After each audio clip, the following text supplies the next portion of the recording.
Hi guys, WhatsApp, कैसे हैं आप सब? तो good morning everyone, welcome to today's class बोल दो या फर्स्ट क्लास बोल दो। And welcome to the batch number 5। Yes, जैसे हम तंबोला खेलते थे, हाउजी खेलते थे, तो उसमें होता था ना lucky 5। So this is the lucky 5 batch that you are attending right now. सबसे पहले तो दोस्तों जोश में आ जाओ पूरे वाले, बिकॉज अब हम शुरुआत करने वाले हैं बहुत ही प्यारे सब्जेक्ट की, जो एक one of my favourite subjects रहा है throughout the CA journey. मैं आपको अपना इंट्रोडक्शन भी दूंगा, but before that I want to know you all when the class started. अरे अभी तो क्लास शुरू हुई है, आप इतना क्यों टेंशन ले रहे हैं? कब से क्लास स्टार्ट हुई है? अभी अभी क्लास स्टार्ट हुई है निकुंज भाई। एक बार मैं सबको जानना चाहूंगा, आप कौन हैं, आप कहां से हैं? जल्दी से एक बार अपनी फटाफट चैट बॉक्स में लोकेशन बता दीजिए, so that I get to know India में बाहर से लोग कहां कहां से आए हैं, ताकि हमको भी पता चल जाए यार कौन कौन ये क्लास इस टाइम पे देख रहा है। क्या आप तक मेरी आवाज पहुंच रही है? फटाफट बताइए यस और no. Are you all able to hear me? क्या आप तक मेरी आवाज आ रही है या नहीं? Audio video is everything fine? Just let me know right now. Good morning, good morning, good morning, good morning everyone. जी हाँ, बताइए फटाफट। ओके, सबसे पहले हापुड़ यूपी, छत्तीसगढ़, रायपुर, बेंगलोर, ग्रेट, कोलकाता, क्या बात है, क्या बात है, क्या बात है, पुणे, बहुत बढ़िया, उदयपुर, क्या बात है, अहमदाबाद, क्या बात है, अहमदाबाद, बहुत बढ़िया, बहुत बढ़िया, बहुत बढ़िया, कोलकाता, चलो जी, आई थिंक कोलकाता से काफी लोग आए हैं। पटना, भाई साहब क्या बात है, बिहार से भी we have students here, great great great, Gwalior, Guwahati, Chandigarh, Lucknow, Varanasi, great, बहुत ही बढ़िया, क्या बात है, हरियाणा, आहा, तो हरियाणा तो यार तुम तो पास में ही हो, हरियाणा तुम तो बहुत पास में हो। यहां से हरियाणा कितना ही दूर है, क्या बात है, करनाल और इंदौर भी है, बहुत बढ़िया, Hyderabad, Kolkata, good morning everyone. So guys, welcome to the batch. Without taking much ado, let's begin the journey of CA final auditing. Great यार, आई थिंक कोलकाता से तो बहुत ज्यादा हो गया, गाजियाबाद, इंदौर, तो गाजियाबाद तो भाई नोएडा के तो तुम बहुत ही ज्यादा नजदीक हो, हम तो कभी भी कहीं पे भी कैसे भी मिल सकते हैं, क्या बात है, मुंबई इज ऑल्सो देयर, बहुत ही बढ़िया, ग्रेट। सो गाइस, लेट्स यहां पे ध्यान दीजिए, यहां पे ध्यान दीजिए, यहां पे ध्यान दीजिए, यहां पे, अब यहां पे फोकस करके चलेंगे, ठीक है सर। तो बात कर लेते हैं सबसे पहले सीए फाइनल ऑडिटिंग की, और उससे पहले मैं आपको एक अपना छोटा सा प्यारा सा इंट्रोडक्शन दे देता हूं, सो दैट आपको जो पता चल जाए मैं कौन हूं, मैं कहां से हूं, what am I doing here, and कैसे मैं आपकी हेल्प कर सकता हूं आपकी इस जर्नी में of the CA final auditing. So guys, my name is Shubham Keswani. By profession, I am a chartered accountant and I cleared my CA final examinations in the November 2020 attempt. अभी जैसे 2022 चल रहा है, 2020 में जो नवंबर 20 का exam था, that I cleared. अब एक बात बताओ सर, आप हमको ऑडिट पढ़ाने वाले हो, आपके ऑडिट में कितने नंबर आए थे? जेन्युइन क्वेश्चन है, आप पूछ सकते हो मुझसे, ये क्वेश्चन तो लाजमी है आपका मेरे से पूछना। तो मैं सबसे पहले बता देता हूं, ऑडिटिंग का मेरा और ऑडिटिंग का रिश्ता सबसे पहले बना आईपीसीसी में, आप उसको सीए इंटर बोल लो, आईपीसीसी बोल लो। So I secured 66 marks, that's an examination in CA, जो हम सब समझते हैं कि 60 मार्क्स इज एन एग्जामिशन।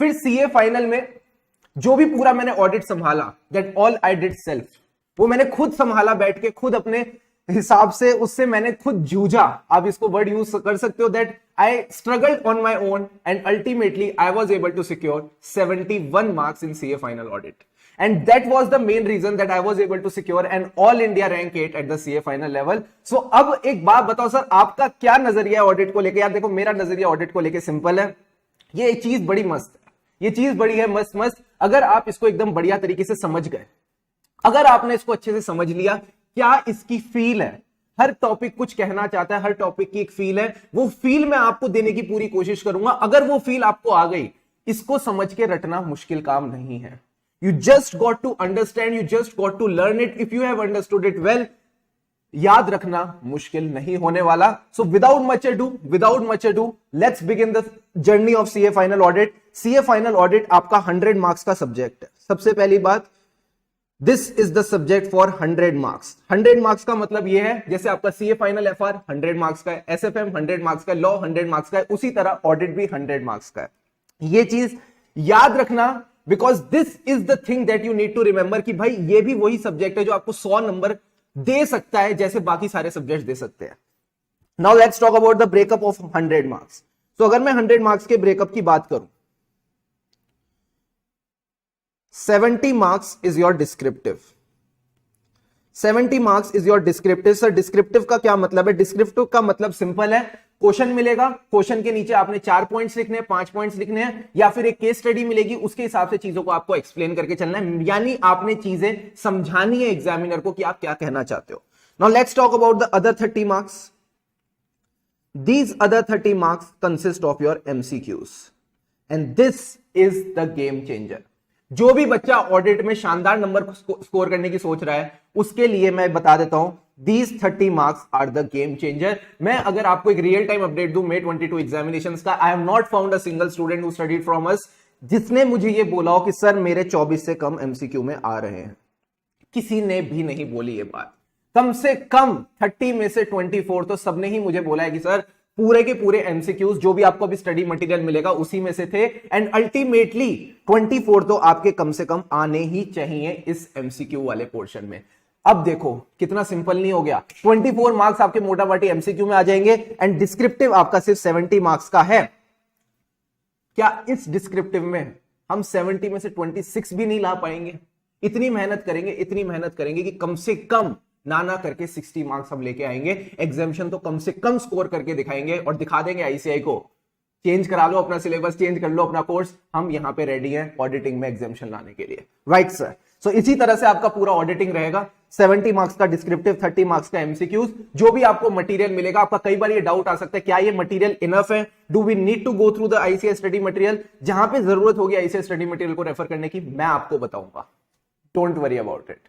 बट बाकी आपको जो भी मटेरियल मिलता है, beat the notes, beat the question bank में सारी चीजें आपको कवर्ड मिलेंगी। आपको स्टडी मटेरियल के बैक क्वेश्चंस देखने की भी जरूरत नहीं, क्योंकि those have also been incorporated. क्या हमको पास्ट आरटीपीस देखने की जरूरत है? मैं बोलता हूं पास्ट आरटीपीस एमटीपीस देखने के लिए, बट अगेन सिंस हमने उनको एक जगह पे कंपाइल करके दे दिया, that's why the book has been named the audit compiler. उसी कंपाइलर में हमने सारी RTPs, MTPs, suggested answer, study material सबको कंपाइल करके आपको एक जगह दे दिया है, एंड उसी में से मैं आपको रोज एक असाइनमेंट देता हुआ चलूंगा कि भाई आज आपने ये क्वेश्चंस करने हैं। हम रेडी हो चुके हैं, हम हर दिन रेडी हो जाएंगे कुछ पर्टिकुलर सेट ऑफ क्वेश्चंस करने के लिए। बस जैसे ही हम उस चीज को रेडी हो जाएंगे, आपने बस एक काम करना है, वो क्वेश्चंस का सेट खत्म करके चलना है। Right sir. So this is all about CA final audit। 100 marks का, 70 मार्क्स, 30 मार्क्स मैंने आपको एक बार एकदम अच्छे से बता दिया। Now let's start the journey of auditing, and ये जर्नी हम स्टार्ट कर रहे हैं बहुत ही प्यारे ऐसे के साथ जिसका नाम है ऐसे 200। स्टडी मटेरियल अभी तक अगर आपको नहीं मिला है, so I give you this confidence from my side, ये मैं आपको एक कमिटमेंट दे सकता हूं, by this end of the week आपको स्टडी मटेरियल मिल जाएगा। Don't worry about it. अभी आप बस यहां पे फोकस करके चलो, और मैं आपको एक बात और बता देता हूं, जब चीजें याद करनी होंगी I will tell you in the class.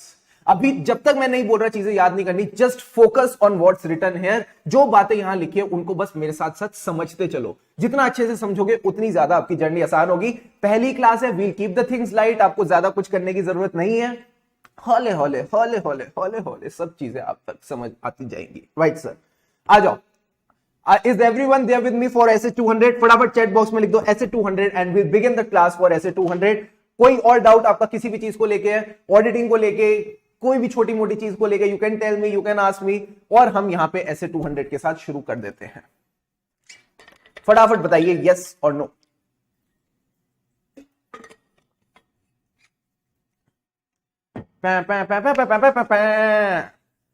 ओहो, is everyone ready? Yes sir, essay 200, great sir। CA final में essay 200 आता है क्या?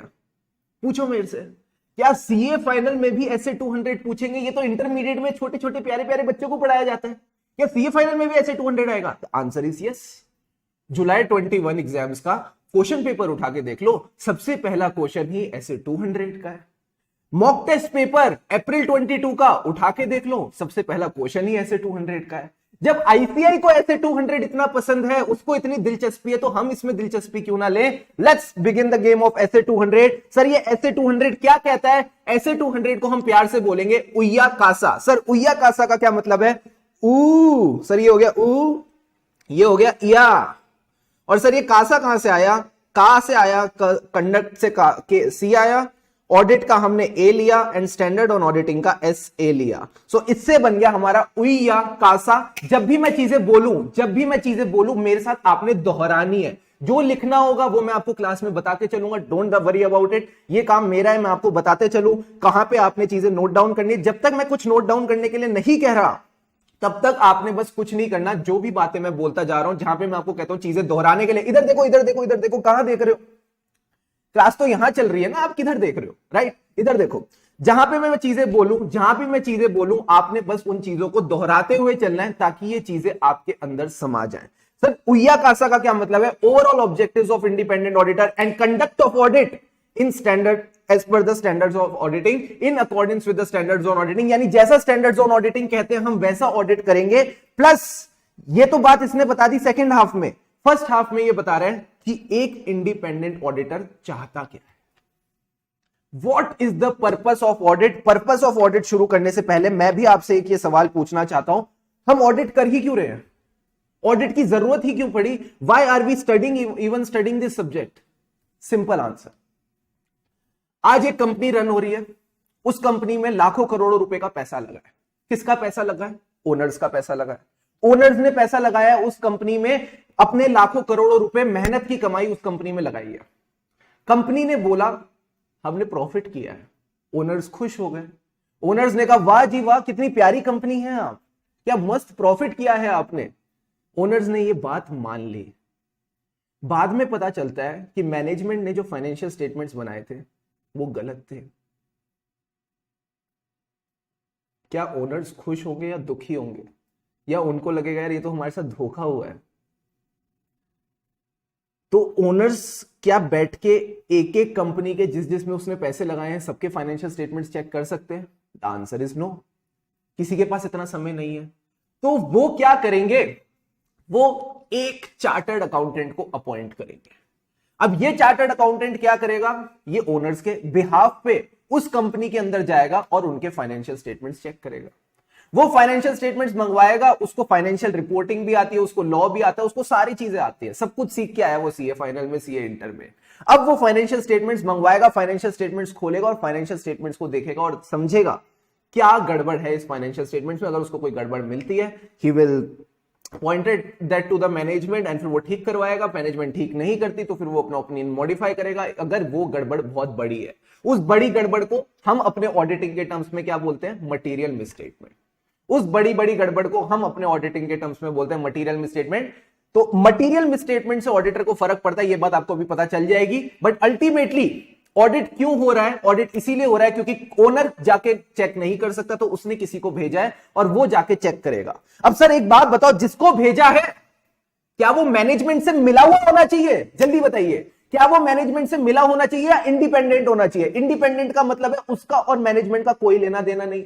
मैनेजमेंट अगर कुछ बोलती है तो वो उसके बहकावे में नहीं आता।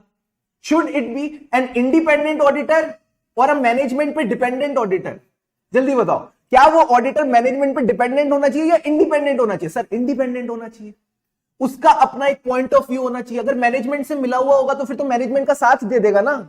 अगर इंडिपेंडेंट होगा तभी सामने वाले की कमियां निकालना पाएगा। तो आपने इसमें यही चीज को ध्यान में रखना है, overall objectives of an independent auditor and conduct of audit in accordance with standards on auditing. अब इसने सेकंड वाले पार्ट में क्या बताया? देखो दो पार्ट में है ऐसे, जिस बच्चे को समझ आ रहा है वो समझ लो। ये ऐसे के साथ में 2 0 क्यों दे रखे हैं? जल्दी सोचो ना, ऐसे 20 भी तो दे सकते थे, 1 0 से काम चल जाता। 2 0 का मतलब ही यही है कि ये ऐसे 2 भागों में डिवाइडेड है, 2 भागों में डिवाइडेड है। यानी 0 0 से तो बन गए ओवरऑल ऑब्जेक्टिव। पहले तो आपको यही समझ आ गया कि स्टार्ट कैसे करना है। ऐसे 2 0 से बने ओवरऑल ऑब्जेक्टिव। तो कल को भी पूछे आपसे ऐसे 200 क्या होता है, तो आपके दिमाग में सबसे पहले आएगा उया कासा। सर उया कासा मतलब overall objectives of independent auditor and conduct of audit as per the standards on auditing. तो overall objectives is 0 0। Overall objectives of कैसा ऑडिटर? जल्दी बताओ, ऐसा वैसा या independent? Independent auditor. And audit कैसे होगा? सेकेंड पार्ट कहता है ऑडिट कैसे होगा, ये कहता है ऑडिट होगा as per the standards on auditing. So in this class we will spend around 15 classes overall। लगभग हम 15 क्लासेस स्टैंडर्ड्स ऑन ऑडिटिंग पे लगाएंगे। ठीक है, हमको जानना है ऑडिट कैसे होगा। देखो क्वेश्चन आईसीएस जब भी पूछेगा वो यही पूछेगा, give the answer as per standards on auditing. उनको नहीं जानना शुभम ने क्या सीखा है आर्टिकलशिप में, उनको नहीं जानना अनिर्बन ने क्या सीखा आर्टिकलशिप में। एक तो तुम्हारे नाम भी इतने बढ़िया बढ़िया मसालेदार नाम है ना, अवनिका, धनुषा, भाई सीधे साधे नाम नहीं होते, अमन, अनुज, राज, सारे वो नाम तो चले गए। सारे पेरेंट्स को अपनी क्रिएटिविटी बढ़िया वाली दिखानी है। ग्रेट। तो आपने यही चीज समझनी है कि आईसीआई जब क्वेश्चन पूछेगा give the answer as per relevant standard on auditing, तो आपको वही बात लिखनी होगी जो स्टैंडर्ड ऑन ऑडिटिंग कहता है। आईसीआई को नहीं जानना हम क्या कहते हैं, हम कोई भी नहीं है उनके लिए। स्टैंडर्ड्स ऑन ऑडिटिंग के हिसाब से हमको गेम चलानी पड़ेगी। राइट सर, ये बात हमको समझ आ गई। ऐसे 200 का नाम क्या है, ऐसे 200 का नाम क्या है, जल्दी से मेरे साथ दोहराओ। ओवरऑल ऑब्जेक्टिव्स किसके, ऑफ इंडिपेंडेंट ऑडिटर, पहला पार्ट हो गया। एंड बोलो and conduct of audit as in accordance with standards on auditing, यानी स्टैंडर्ड्स ऑन ऑडिटिंग के हिसाब से हमको ऑडिट करना है। ये बस ऐसे 200 हमको बोलता है। अब इसमें हम कई सारी बातें करेंगे, और यही बातें हैं जो आपका बेस डेवलप करेंगी। Just to be very frank, ये बातें आपको ऑलरेडी पता होनी चाहिए। सर कैसे पता होनी चाहिए, क्योंकि यही सेम चीजें आप सीए इंटरमीडिएट में पढ़ चुके हो। और सर अब याद थोड़ी रहता है, तभी हम रिवाइज कर रहे हैं, तभी हमने ये जो क्लास की शुरुआत है वो इस ऐसे के साथ करी, क्योंकि ये ऐसे आपको बढ़िया बढ़िया चीजें सिखाएगा। अमित पांडे जी कह रहे हैं मेरा नाम है ना सर अमित, आप मेरा नाम ले लिया करो। बहुत बढ़िया Amit, thanks a lot for that. Now let's begin with ऐसे 200। ये कहता है पहली लाइन, ओवरऑल ऑब्जेक्टिव्स हमको जानने हैं, ये हमको सीधा सीधा बता रहा है। ये कह रहा है in conducting an audit of financial statement. जहां पे भी आपको बुक में एफएस मिलेगा, एफएस का मतलब है फाइनेंशियल स्टेटमेंट। में बड़ा बड़ा फाइनेंशियल स्टेटमेंट बार बार नहीं लिख के दे सकता आपको, तो अब आप इस चीज की आदत डाल लो, छोटी छोटी चीजों की, ठीक है। In conducting an audit of financial statement, overall objectives of the auditor are, पहला ऑब्जेक्टिव क्या है, to obtain a reasonable assurance. Reasonable assurance पढ़ते हैं, आगे पढ़ते हैं। रीजनेबल अश्योरेंस किस चीज को लेके, about whether the financial statement as a whole are free from material misstatement, whether due to fraud or due to error। सबसे पहले हमको लेनी है reasonable assurance. Now what do we mean by reasonable assurance, book के terms के हिसाब से जाए, reasonable assurance is nothing but a high assurance but not an absolute assurance. It's a high level of assurance but not an absolute assurance। यानी auditor guarantee नहीं दे रहा, auditor को guarantee नहीं लेने की फाइनेंशियल स्टेटमेंट्स में कोई मटेरियल मिसस्टेटमेंट है, उसको बस एक रीजनेबल एश्योरेंस चाहिए, उसको एक फीलिंग चाहिए। रीजनेबल एश्योरेंस आप समझ लो, उसको एक फीलिंग चाहिए कि हाँ यार फाइनेंशियल स्टेटमेंट मोटा माटी ठीक है। It's a high level of assurance but not an absolute assurance. Absolute assurance वो नहीं दे सकता। सर एब्सोल्यूट एश्योरेंस वो क्यों नहीं दे सकता, एक बात बताओ, वो एब्सोल्यूट एश्योरेंस क्यों नहीं दे सकता कि फाइनेंशियल स्टेटमेंट्स में कोई भी फ्रॉड, कोई भी एरर की वजह से मिस स्टेटमेंट नहीं है, कोई भी मटेरियल मिस स्टेटमेंट नहीं है। पहली बात तो एक बात बताओ, मटेरियल मिस स्टेटमेंट क्यों लिखा है, सिर्फ मिस स्टेटमेंट क्यों नहीं लिखा? एक बात बताओ, मटेरियल मिसस्टेटमेंट क्यों लिखा है, मिसस्टेटमेंट क्यों नहीं लिखा? यार बिकॉज मटेरियलिटी का ही तो गेम है। आपको AS1 ने, जो AS1 पढ़ते थे ना जब छोटे छोटे बच्चे थे, याद करो AS1 की कहानियां, उसमें आपको एक मटेरियलिटी करके कॉन्सेप्ट पढ़ाया जाता था। मटेरियल इंफॉर्मेशन क्या होती है मैं बताऊं, आज मैं एक कंपनी में इन्वेस्ट करने जा रहा हूं। अगर मैं आज उस कंपनी में इन्वेस्ट करने जा रहा हूं और उस कंपनी का रेवेन्यू 1000 करोड़ है, अगर उस कंपनी का रेवेन्यू 1000 करोड़ है तो मैं उसको ध्यान में रखते हुए मैं उसमें इन्वेस्ट कर रहा हूं। कल को जाके मुझे पता चलता है 1000 में से 400 करोड़ का रेवेन्यू फेक इनवॉइसेस पे बेस्ड है, 400 करोड़ का रेवेन्यू फेक इनवॉइसेस पे बेस्ड है, तो क्या लगता है मेरा डिसीजन बदल जाएगा? जल्दी बताओ क्या मेरा डिसीजन बदल जाएगा? The answer is yes. किसी भी समझदार व्यक्ति का डिसीजन बदल जाएगा। एंड यही मटेरियलिटी कहता है कि अगर कोई इंफॉर्मेशन एक्सपेक्टेड है to influence the decision of economic investor in a company, तो वो इंफॉर्मेशन को हम मटेरियल मानेंगे। यानी जो इंफॉर्मेशन मेरे डिसीजन लेने की जो क्षमता है उस पे इंपैक्ट डाल सकती है, वो मेरे लिए मटेरियल है। अगर ये 1000 करोड़ में से 1-2 करोड़ की सेल खराब निकलती तो क्या मुझे फर्क पड़ता है? 1-2 करोड़ से 1000 करोड़ के हिसाब से 1-2 करोड़ तो कुछ भी नहीं है, नहीं पड़ता फर्क, वो इमटेरियल हो जाता। तो ऑडिटर को सिर्फ और सिर्फ मटेरियल चीजों से फर्क पड़ता है। Just accept this fact right away. Misstatement से फर्क नहीं पड़ता मेरे दोस्त, मटेरियल मिसस्टेटमेंट से डर लगता है। वो बोलती है ना रज्जो कौन दबंग में, थप्पड़ से डर नहीं लगता साहब, प्यार से लगता है। तो मिसस्टेटमेंट से डर नहीं लगता, मटेरियल मिसस्टेटमेंट से डर लगता है। राइट, ठीक है। तो अब उसको क्या चाहिए? Reasonable assurance. अब उसको चाहिए reasonable assurance that the financial statement as a whole. Sir हम इतनी धीरे धीरे चलेंगे, ऑडिट हो जाएगा। तुम ना मेरे साथ साथ चलो बस। जब तक तुम मेरे साथ साथ चलोगे कोई टेंशन की बात नहीं है, आराम से सारी चीजें हो जाएंगी। जो मैं बातें बता रहा हूं ना उनको बस अपने अंदर ना भी समाने दो। मैं तुम्हारे अंदर का ऑडिटर जगा रहा हूं, तुम्हारे अंदर का वो जो प्राणी है ना जो अभी सोया हुआ है उसको जगाने का समय आ गया, उसके अंदर वो बातें डालने का समय आ गया जो एक ऑडिटर को पता होनी चाहिए। ठीक है, तो अभी तुम ध्यान से सुनना, यही बातें हर ऐसे में यूज होंगी, यही बातें पूरे ऑडिट में यूज होगी। So developing the base for whole audit, जो आगे की 30-35 क्लासेस है उसके लिए अभी बेस तैयार कर रहे हैं, तो करने दो ना यार, आराम से तुम सुनते रहो। प्रवचन ही तो चल रहे हैं और क्या चल रहा है, सुनो आराम से सुनो, जहां मैं बोलता हूं रिपीट करने के लिए वहां रिपीट करना। अब बोलते हैं financial statement as a whole are free from material misstatement whether due to fraud और एरर। अब ये फ्रॉड और एरर की कहानी आपको कहीं ना कहीं देख के ही समझ आ रही होगी। फ्रॉड क्या होता है, एरर क्या होता है। Fraud is something which is intentional, जानबूझ के की गई गलती। एरर इज गलती से गलती हो गई यार, उसमें किसी का कोई इंटेंशन नहीं था कि कुछ खराब करे। फ्रॉड कहता है कि नहीं यार मेरा तो इंटेंशन ही था कि मैं सामने वाले को बेवकूफ बनाऊं, मैं कुछ ऐसा करूं जिसके बारे में किसी को पता भी ना चले और सारे पैसे मेरे हो जाए। जब ये वाली सोच के साथ कोई एरर किया जाता है तो उसको फ्रॉड कहते हैं। तो फ्रॉड हो या एरर हो, हमको मटेरियल मिसस्टेटमेंट से फर्क पड़ता है। Financial statement as a whole should be free from material misstatement. इसके लिए हम रीजनेबल एश्योरेंस लेंगे। अब एक बात बताओ, रीजनेबल एश्योरेंस क्यों ली जा रही है इतनी देर से? रीजनेबल एश्योरेंस की बात करिए। पहली बात तो मीनिंग ऑफ रीजनेबल एश्योरेंस, फिर से ये बात मेरे साथ बोलो जल्दी से। It's a high level of assurance but not an absolute assurance. It's a high level of assurance but not an absolute assurance. फिर से मैं पूछता हूं आपसे क्वेश्चन, रीजनेबल एश्योरेंस क्यों ली जा रही है? बिकॉज हम गारंटी नहीं दे सकते। हम गारंटी क्यों नहीं दे सकते? क्योंकि हम पूरे फाइनेंशियल स्टेटमेंट्स चेक नहीं कर सकते। सर आप पूरे फाइनेंशियल स्टेटमेंट चेक क्यों नहीं कर सकते? क्यों आप गारंटी नहीं दे सकते? सिंपल आंसर इज आइला। सर आइला, सचिन कहां से आ गया? आइला यानी इनहेरेंट लिमिटेशंस ऑफ ऑडिटिंग। चलो जल्दी से देखो ये इनहेरेंट लिमिटेशंस ऑफ ऑडिटिंग क्या कहती हैं। Inherent limitations of auditing basically आपको एक बात समझाती है कि that you can not reduce your audit risk to zero. Sir अब ये क्यों नया टर्म क्या आ गया, ऑडिट रिस्क? ऑडिट रिस्क का अभी आप मतलब एक सिंपल समझ लो कि auditor is giving a wrong opinion.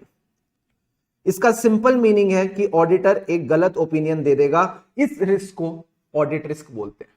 तो ये कहता है audit risk can not be reduce to zero, auditor has to obtain a reasonable assurance. ये सारी चीजें, सारी की सारी चीजें बॉइल डाउन होके एक ही आंसर पे आएंगी कि there are some limitations to auditing. Sir ये क्या लिमिटेशंस है? पहली लिमिटेशंस की बात कर लेते हैं। ऑडिटिंग किसकी हो रही है? फाइनेंशियल स्टेटमेंट्स की। पर फाइनेंशियल स्टेटमेंट्स की नेचर ही ऐसी है कि उसमें कई जगह मैनेजमेंट को एस्टिमेट्स बनाने पड़ते हैं, जजमेंट्स बनानी पड़ती हैं। अब अगर जजमेंट्स और एस्टिमेट्स का गेम है तो मैं कैसे कह दूं कोई कितना सही है कोई कितना गलत है? हल्की फुल्की एस्टिमेट्स और जजमेंट्स तो ऊपर नीचे हो ही सकती हैं। तो मैं तभी तो बोल रहा हूं रीजनेबल एश्योरेंस दे देते हैं, एब्सोल्यूट एश्योरेंस नहीं देते। तो preparation of financial statement involves a judgement by the management in applying the requirements of applicable FRF. Sir एक बात बताओ, ये एफआरएफ कौन सी बला है? क्या आप मुझे बता सकते हो एफआरएफ कौन सी बला है? तो मैं आपको बता देता हूं एफआरएफ का मतलब होता है फाइनेंशियल रिपोर्टिंग फ्रेमवर्क। एफआरएफ यानी फाइनेंशियल रिपोर्टिंग फ्रेमवर्क। सर ये फाइनेंशियल रिपोर्टिंग फ्रेमवर्क क्या होता है? क्या आपने इंडेस पढ़े? क्या आपने अकाउंटिंग स्टैंडर्ड्स पढ़े हैं? क्या आपने इनके साथ इनका शेड्यूल 3 पढ़ा है? शेड्यूल 3 क्या करता है? सर ये format of balance sheet, format of PNL, cash flow statement, ये सारी बातें हमको बताता है। क्या ये आपको एक फ्रेमवर्क दे देता है कि इस तरह से आपने फाइनेंशियल स्टेटमेंट्स बनाने? The answer is yes. तो इस एफआरएफ को आप जानते हो शेड्यूल 3 के नाम से, इसको आप जानते हो एएस के हिसाब से, इसको जानते हो आप इंड एएस के हिसाब से। तो दिस इज द एफआरएफ कि इस एफआरएफ के हिसाब से फाइनेंशियल स्टेटमेंट्स बनाने हैं। तो इन्होंने बोला फाइनेंशियल रिपोर्टिंग के नेचर में क्या गड़बड़ है कि यार जो फाइनेंशियल स्टेटमेंट्स हम चेक करना है उसमें जजमेंट इन्वॉल्व है, क्योंकि जजमेंट कब लगती है? जब मैनेजमेंट बना रही होती है financial statements as per the applicable FRF. For example accounting estimates, जब भी अकाउंटिंग एस्टिमेट्स की बात आएगी जजमेंट की बात आएगी। तो पहला पॉइंट क्या हो गया? जल्दी से सारे बच्चे मेरे साथ दोहराना। अब मेरे साथ बोलो पहला पॉइंट क्या हो गया इनहेरेंट लिमिटेशंस ऑफ ऑडिटिंग का? The nature of financial reporting. जो फाइनेंशियल स्टेटमेंट्स हम चेक करने आए उसकी नेचर की वजह से। सेकंड पॉइंट बताओ सर। सेकंड पॉइंट ये है, एक तो हो गया फाइनेंशियल स्टेटमेंट जिसको हम चेक करने आए हैं, दूसरा हो गया हम यानी ऑडिटर। हमारे जो ऑडिट प्रोसीजर्स हैं वो इस तरह से बने हुए हैं कि हमारी खुद के हाथ एकदम, आप ऐसे कह सकते हो हमारे हाथ बंधे हुए हैं। एज एन ऑडिटर हमारे हाथ बंधे हुए हैं। सर हाथ क्यों बंधे हुए हैं? Because audit is not an investigation. किसी ने नहीं बोला कि इस कंपनी में फ्रॉड हुआ है, चेक करो, इन डेप्थ चेकिंग करो। नहीं, हमको ये सब चीजें नहीं करनी। हमको कोई फॉरेंसिक टेक्निक्स भी नहीं लगानी। फॉरेंसिक टेक्निक्स यानी fraud detection techniques. No no no no no, हमको तो ये मान के ही नहीं चलना कि कंपनी में फ्रॉड हुआ है। इट्स जस्ट दैट हमको जाना है, हमारे ऑडिट प्रोसीजर्स करने हैं और हम कुछ भी नहीं कर सकते। जो भी रेलिवेंट इंफॉर्मेशन होती है, देखो ये क्या कह रहा है, जो भी इंफॉर्मेशन होती है उसकी रेलिवेंस का मतलब आप समझ लो, जैसे आप घर पे नींबू लेके आते हो, सर नींबू के तो भाव बहुत ज्यादा बढ़ रहे हैं, समझो मेरी बात। नींबू लेके आते हो, पहले दिन नींबू में एक फ्रेशनेस रहती है, राइट? सबको एकदम बढ़िया मन कर रहा है तो सुबह सुबह सर बढ़िया नींबू पानी पी लिया जाए, गर्मी का माहौल चल रहा है। सुनो मेरी बात, जब आप नींबू लेके आते हो, नींबू की स्टार्टिंग में एक फ्रेशनेस रहती है, बट धीरे धीरे धीरे धीरे धीरे करके वो फ्रेशनेस खत्म होती रहती है। ऐसे ही जो मैनेजमेंट की इंफॉर्मेशन होती है उसकी रेलिवेंस होती है, रेलिवेंस जो होती है वो धीरे धीरे धीरे करके खत्म होती है। यानी इंफॉर्मेशन में आप कह सकते हो जितनी इंफॉर्मेशन आज की डेट में रेलिवेंट है वो ओवर द टाइम उसकी रेलिवेंस डिमिनिश होती जाएगी। So relevance of the information जो कि उसकी वैल्यू बनाती है, it tends to diminish over the period of time. जैसे जैसे टाइम बीतता जाता है उसकी वैल्यू डिमिनिश होती जाती है। एंड कहीं ना कहीं हमको बैलेंस स्ट्राइक करना पड़ता है between the reliability of information and the cost. Example के तौर पे अगर मैं audit through out the year करूं, यानी बिगिनिंग टू एंड, क्या लगता है मेरे ऑडिट के रिसोर्सेज की कॉस्ट ज्यादा आएगी? The answer is yes. तो जैसे जैसे टाइम बीतता जाएगा, अगर मैं सिर्फ आखिरी में आके ऑडिट करूंगा तो जो इंफॉर्मेशन मैं मार्च में देख रहा हूं, मार्च 2022 में, और वो इंफॉर्मेशन लेट से अप्रैल 21 को रिलेट करती है, यानी एक साल पहले की इंफॉर्मेशन है, तो वो इंफॉर्मेशन हो सकता है कहीं ना कहीं मैनेजमेंट ने गड़बड़ कर दी हो, कुछ ना कुछ ऊपर नीचे चीजें कर दी हो, तो रेलिवेंस धीरे धीरे कम होती चली जाएगी। बट मुझे कहीं ना कहीं बैलेंस मेंटेन करना है between the quality of information that I am getting and the cost that I am incurring. Because of inherent limitations of auditing, there is an unavoidable risk that some material misstatements of financial statement may not be detected even though the audit is properly planned and performed in accordance with SAs. क्या हम सारी transaction check कर सकते हैं? क्या as an auditor आप सारी transaction check कर सकते हो? नो। ऐसे 530 कहता है आप सैंपलिंग करेंगे। ऐसे 530 कहता है, क्या कहता है सर? ऐसे 530, जल्दी से इधर देखो, इधर देखो, इधर देखो। ऐसे 530 कहता है कि आप सैंपलिंग करेंगे, एंड सैंपलिंग करके आप छोटा सा सैंपल ले लेंगे। मतलब जैसे ये पूरी पॉपुलेशन है, इसमें से मैंने एक आइटम उठाया, दो आइटम उठाया, तीन आइटम उठाया, इन तीन आइटम के बेसिस पे मैंने पूरी पॉपुलेशन के बारे में कंक्लूजन ड्रॉ कर लिया, इसको सैंपलिंग कहते हैं। अब ऐसा भी तो हो सकता है मैंने तीन ऐसे आइटम उठा लिए जो ठीक ही थे और बाकी आइटम खराब थे, रिस्क है। यही ये बोलने की कोशिश कर रहा है कि भाई साहब यहां पे अनअवॉइडेबल रिस्क है। अनअवॉइडेबल रिस्क का मतलब है इसको अवॉइड नहीं किया जा सकता, ये रहेगी। तो नेचर ऑफ ऑडिट प्रोसीजर्स ऐसे हैं कि ये रिस्क रहती है, तो आपने इसको सॉरी यहां पे हमने timeliness of reporting and balance between benefit and cost कर लिया। नेचर ऑफ ऑडिट प्रोसीजर्स में आपने ये बात ध्यान रखनी है कि जो हमारे ऑडिट प्रोसीजर्स होते हैं उसमें आपने सैंपलिंग वाली चीज को ध्यान में रखना है। सो पॉसिबिलिटी कि यार देखो ऑडिट प्रोसीजर्स की बात, ये जो हमने सारी बात करी timeliness of reporting, balance between benefit of cost था। I hope you got the point कि टाइमलीनेस ऑफ रिपोर्टिंग है, यानी हमारे जो फाइनेंशियल स्टेटमेंट है पूरे साल के बनेंगे, मार्च में बनेंगे। अप्रैल वाली इंफॉर्मेशन मार्च तक आके उसकी रेलिवेंस कम हो सकती है। दूसरी बात, इनहेरेंट लिमिटेशंस की वजह से कहीं ना कहीं हमको कॉस्ट मेंटेन करके चलनी है अपने रिसोर्सेज की, तो हम सारी चीजें चेक नहीं कर सकते। सारी चीजें चेक करने जाएंगे तो बहुत रिसोर्सेज लगेंगे, एंड बहुत रिसोर्सेज लगेंगे तो बहुत ज्यादा कॉस्ट लग सकती है। नेचर ऑफ ऑडिट प्रोसीजर जो मैंने आपको बताया, वो सैंपलिंग वाली बात जो मैंने आपको बताई वही आपने समझनी है। इन्वेस्टिगेशन वाली बात जो बताई मैंने आपको वही समझ के चलनी कि audit is not a investigation, हमारे पास पावर्स ऑफ इन्वेस्टिगेशन नहीं है।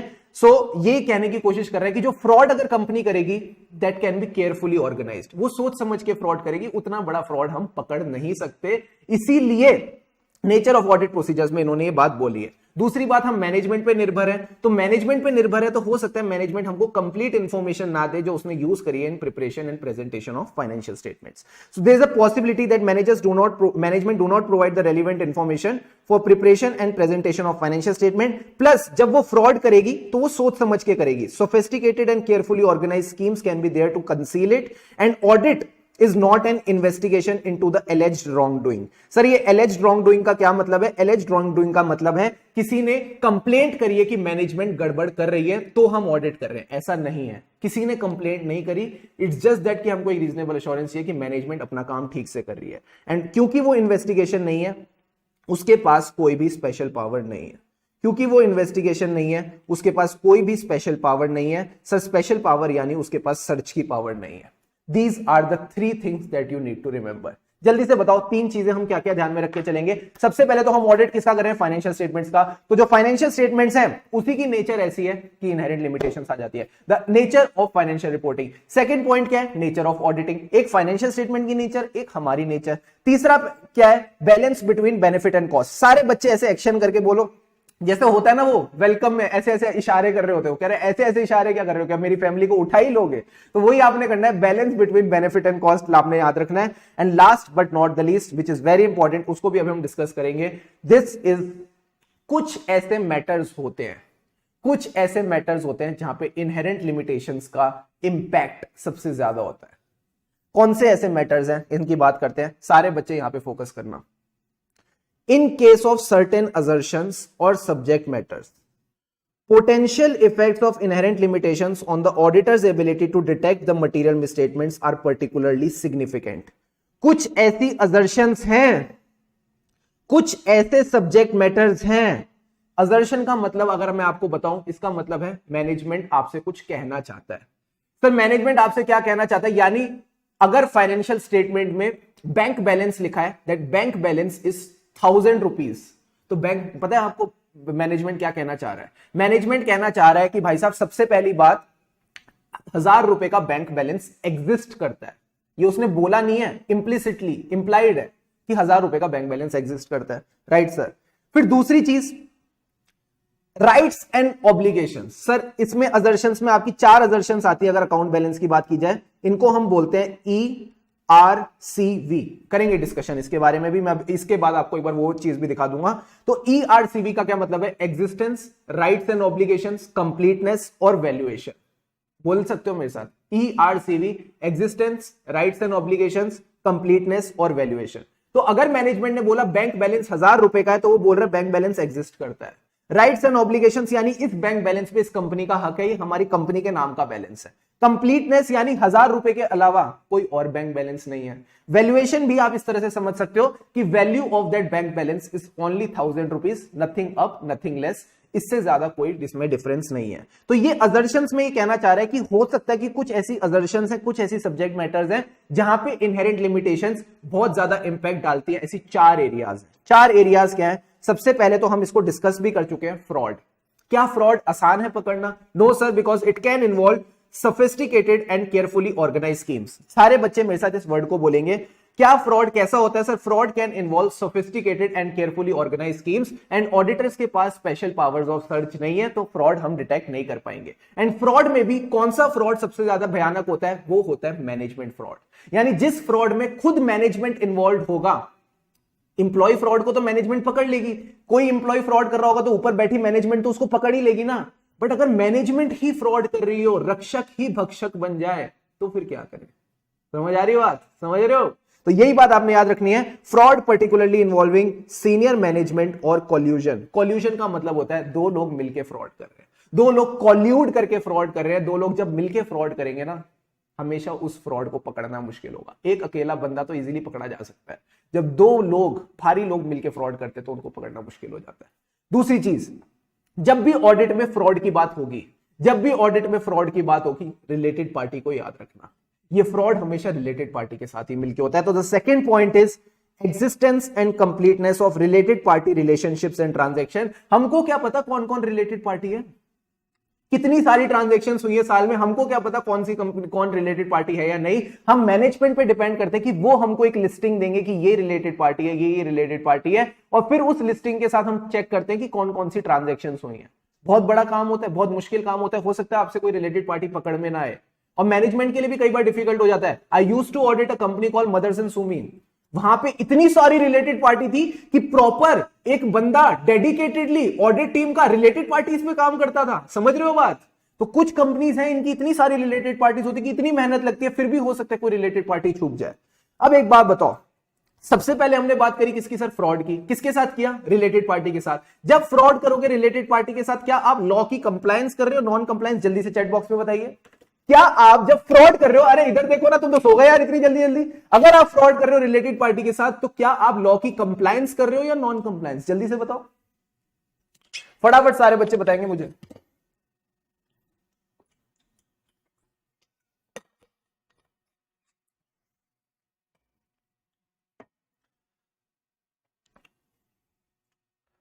ओहो, फटाफट। सर नॉन कंप्लायंस कर रहे हैं, है ना? नॉन कंप्लायंस करो, नॉन कंप्लायंस, राइट। तो तुमने तो मुझे नेक्स्ट पार्ट बता दिया। तुमने तो मुझे नेक्स्ट पॉइंट बता दिया। The next point is this only, non compliance with laws and regulations. ये भी समझ लेते हैं, बड़ा आसान है। एक कंपनी के पास 1000 लॉज हो सकते हैं कंप्लाई करने के लिए। Sir child act, environment act, income tax act, provident fund act, और भी पता नहीं अलग अलग तरह के कई सारे भांति भांति के एक्ट होते हैं। क्या हर एक्ट की कंप्लायंस चेक करेंगे? Prevention of money laundering act, बेनामी प्रॉपर्टी एक्ट, इतने सारे एक्ट्स हैं, हजारों एक्ट्स हैं। क्या हम हर एक एक्ट की कंप्लायंस, नॉन कंप्लायंस चेक कर सकते हैं? The answer is no. जो एक्ट्स का हमको लगता है फाइनेंशियल स्टेटमेंट पे इंपैक्ट आ रहा है, उन्हीं को हम जनरली चेक कर पाते हैं। एग्जाम्पल के तौर पे अगर आपने अपने सीए फाइनल की आर्टिकलशिप में ऑडिट में काम किया तो आपको पता होगा कि हम पीएफ की चेकिंग करते हैं, हम ईएसआई की चेकिंग करते हैं, हम टीडीएस की वर्किंग की चेकिंग करते हैं कि टीडीएस ठीक टाइम पे डिपॉजिट कराया है कि नहीं कराया। ये सारी हम चेकिंग क्यों कर पाते हैं? बिकॉज इनके जो अमाउंट्स होते हैं कहीं ना कहीं फाइनेंशियल स्टेटमेंट्स में रिफ्लेक्टेड होते हैं। बट मुझे क्या पता फैक्ट्री में चाइल्ड लेबर काम कर रहा है कि नहीं? मैं जाके फैक्ट्री तो देखूंगा नहीं कि भाई मुझे कि चाइल्ड लेबर एक्चुअल में काम कर रहा है कि नहीं। जब तक कि मुझे दिख नहीं जाता कि कंपनी पे कोई पेनल्टी लगाई गई है इस चीज को लेके, how would I get to know कि चाइल्ड लेबर एक्ट के अंदर कंपनी काम खराब कर रही है? So this is also an area जहां पे हमको नहीं पकड़ में आ सकता। There is a non compliance with laws and regulations. And last but not the least, जो कंपनी नॉन कंप्लायंस करेगी, ध्यान से बताना, जो कंपनी नॉन कंप्लायंस करेगी विद लॉज एंड रेगुलेशंस, क्या वो लॉन्ग रन में टिक पाएगी? This is my clear wording. क्या वो लॉन्ग रन में टिक पाएगी? The answer is no. उसका क्या अफेक्ट हो जाएगा? उसका अफेक्ट हो जाएगा going concern. And this is our fourth point. यही बस बात आपने ध्यान में रखनी है। फ्यूचर इवेंट्स और कंडीशंस, यहां पे आप पॉइंट लगा देना, फ्यूचर इवेंट्स और conditions that may cause an entity to cease to continue as a going concern यानी it will not be able to continue forever and ever। वो कंपनी forever नहीं चल सकती। जब इतनी भारी भारी पेनल्टीज लगाई जाएंगी, कहीं ना कहीं उसका बिजनेस अफेक्ट होगा। It can not continue as a going concern. तो चार बातें क्या हो गई? चार बातें क्या हो गई? जल्दी से बताइए, चार बातें क्या हो गई जिनको हमको ध्यान में रखना है? सर क्या ध्यान में रखना है? रिगार्डिंग ऑडिटर की जो एबिलिटी है कि वो इनहेरेंट लिमिटेशंस ऑफ ऑडिटिंग की बात करें तो कौन से चार एरियाज हैं, कौन से चार असर्शंस हैं, या कौन से चार ऐसे सब्जेक्ट मैटर्स हैं जहां पे इनहेरेंट लिमिटेशन सबसे ज्यादा दिमाग खराब करेंगी? फ्रॉड किसके साथ? रिलेटेड पार्टी के साथ। रिलेटेड पार्टी के साथ फ्रॉड कर रहे हैं यानी कंप्लायंस कर रहे हैं, नॉन कंप्लायंस। जल्दी से बोलो, fraud with the related party. ये आपने बोलना है मेरे साथ, fraud with the related party. Related party के साथ फ्रॉड किया यानी कंप्लायंस की, नॉन कंप्लायंस की, नॉन कंप्लायंस करी। जो नॉन कंप्लायंस करेगा क्या वो गोइंग कंसर्न कर पाएगा? The answer is no. उसका गोइंग कंसर्न भी अफेक्टेड हो जाएगा। यही चार बातें बस आपने याद रखनी है। बस यही चार बातें आपने याद रखनी है और कुछ भी याद नहीं रखना। इनहेरेंट लिमिटेशंस हमको पता चल गई। क्या है inherent limitations? Financial statements check करते हैं, nature of financial reporting, nature of auditing. तीसरा, balance between benefit and cost. Welcome वाला डांस करो, जल्दी से बताओ, balance between benefit and cost. And fourth point is certain subject matters, certain assertions where the inherent limitations of auditing are very impactful. चार areas कौन से? Fraud with the related party यानी non compliance with laws and regulations. And the fourth point is जब non compliance होगी तो कोई entity continue नहीं कर पाएगी as a going concern. These are the four things that you need to remember. फटाफट just give a read through this topic. I'm giving you 1 minute.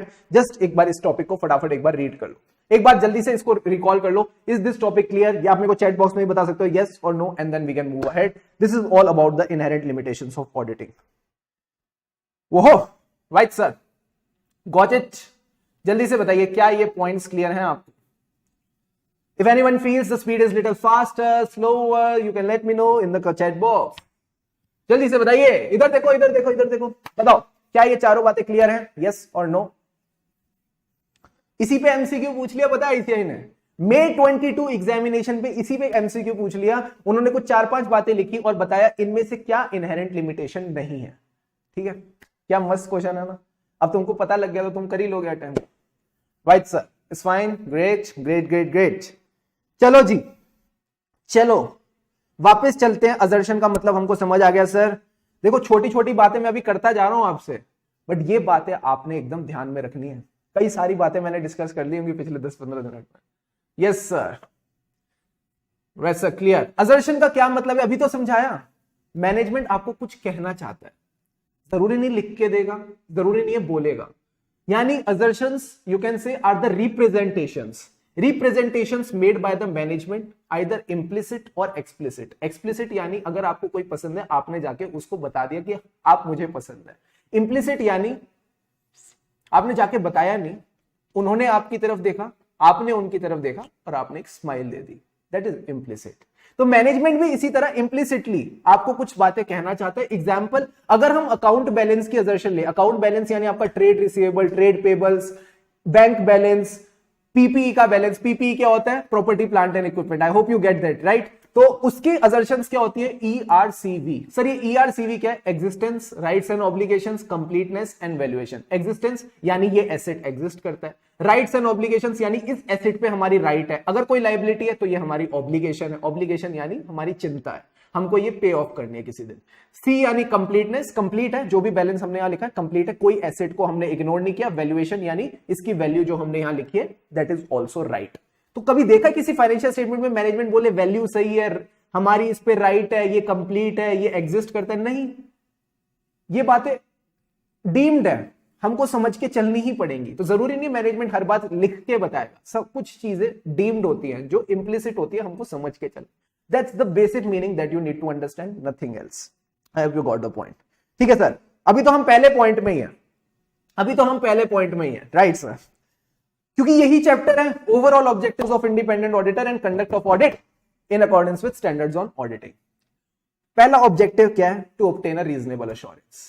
Reasonable assurance क्यों लेनी है? अगली बार मत पूछना, वो बोलता है ना दोबारा मत पूछना मेंटोर्स की एड में, तो अब मेरे से कभी मत पूछना रीजनेबल अश्योरेंस क्यों लेनी है। आप सब जानते हो इनहेरेंट लिमिटेशंस ऑफ ऑडिटिंग की वजह से। कौन सा ऐसे कहता है? ऐसे 200 कहता है। रीजनेबल अश्योरेंस का मतलब है high but not absolute level of assurance. जो बच्चा मेरे साथ ये स्टेप कर रहा है ना, से शावा शावा, हाँ ये करना है आपने, high but not absolute level of assurance, right sir? So reasonable assurance about whether the financial statement as a whole are free from material misstatement, यानी फाइनेंशियल स्टेटमेंट में कोई मटेरियल मिसस्टेटमेंट नहीं है। मटेरियल मिसस्टेटमेंट किन दो कारणों की वजह से हो सकती है जल्दी से बताओ? It can be either due to fraud और एरर, हमको फर्क नहीं पड़ता, बट मटेरियल मिसस्टेटमेंट नहीं होनी चाहिए। मटेरियल मिसस्टेटमेंट यानी वो गलती which can be expected to influence the decision of user who is thinking of investing in a company, या उसके इकोनॉमिक डिसीजंस को इंपैक्ट कर सकता है, right sir? Applicable financial reporting framework एक बार आप रीड कर लीजिएगा, इसमें कुछ भी नहीं है, जो बातें मैंने आपको समझाई हैं वही होता है कि financial reporting framework is nothing but your schedule 3 as end S, वो आप समझ के चलो, और कुछ ज्यादा करने की जरूरत नहीं है। इसमें बस दो फ्रेमवर्क होते हैं, एक होता है फेयर प्रेजेंटेशन फ्रेमवर्क और एक होता है कंप्लायंस फ्रेमवर्क। इसकी मैं आपको बात कर लेता हूं। तो ये यहां पे हम आएंगे क्यों, एक बार इसको समझना। thereby enabling the auditor to express an opinion on whether the financial statements are prepared in all material respects as per the applicable FRF। अब हम FRF की तरफ चलते हैं। मेलेडी खाओ खुद जान जाओ, हाँ मेलेडी की एड में आता था, राइट? तो FRF की समझते हैं कि FRF क्या कहना चाहता है।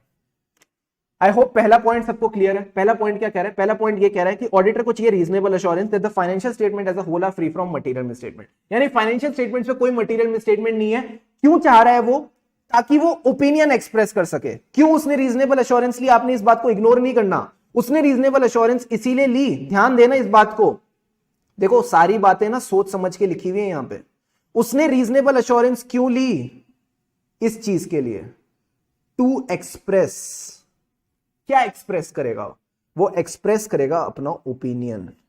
सर ओपिनियन किस चीज को लेके? That the financial statements are prepared in all material respects. Materiality का मतलब आपको समझ आ गया ना, हम मटीरियलिटी का गाना क्यों गा रहे हैं? 2 करोड़ 400 करोड़ में फर्क होता है, ठीक है? In all material respects as per the applicable FRF।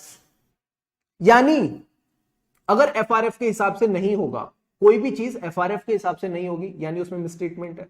Material है या नहीं वो चलो बाद की बात है, अगर FRF के हिसाब से कोई चीज नहीं होगी, अब समझना ये बात जो मैं बोल रहा हूं, this is the understanding that you need.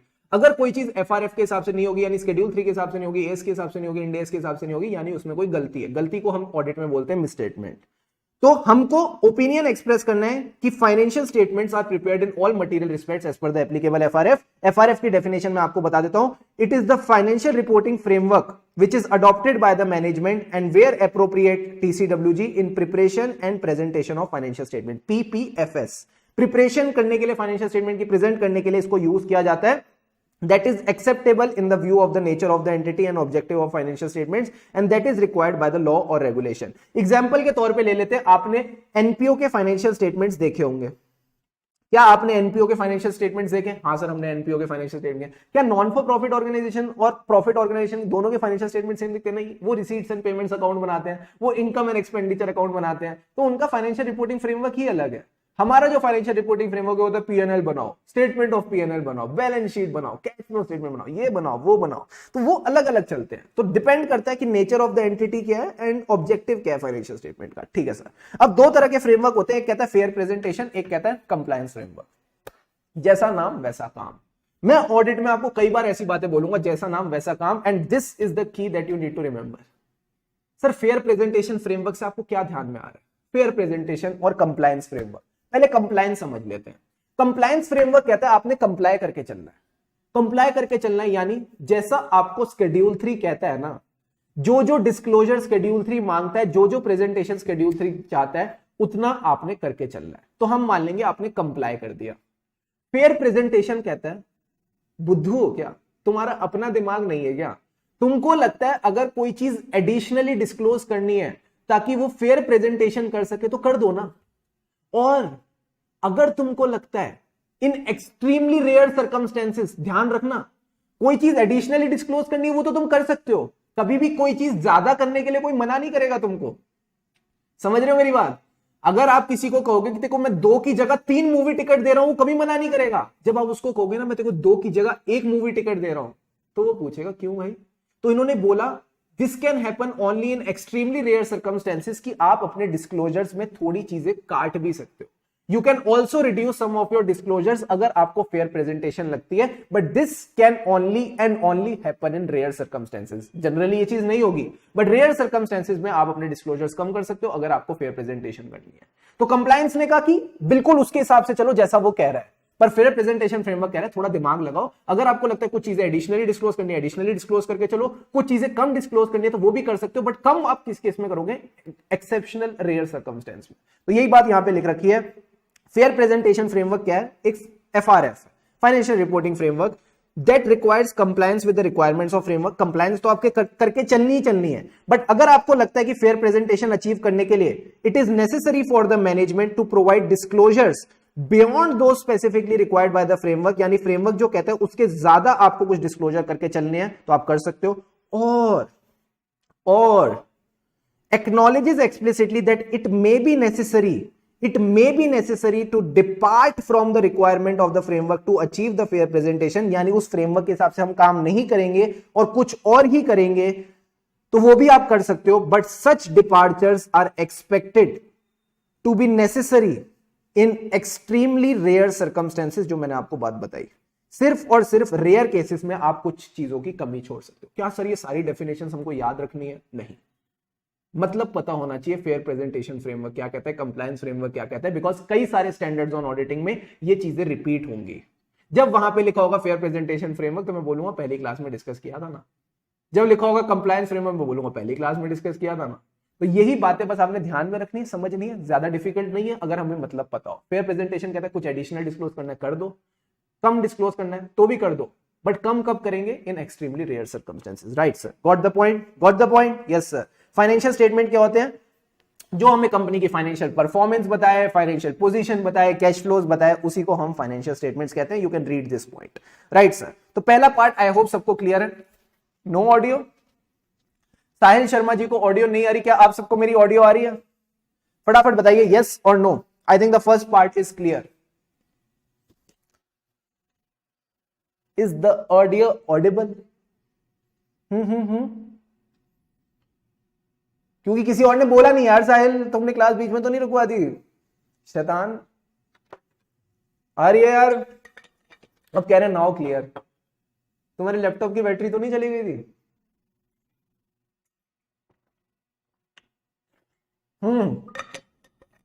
Is the first part clear? ये वाला जो पार्ट है, ये क्लियर हो गया?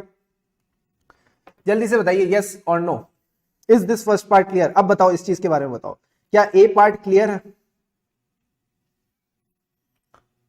ब्लूटूथ प्रॉब्लम, हाँ bluetooth, right. Is the first part clear? फटाफट बताओ यस और नो।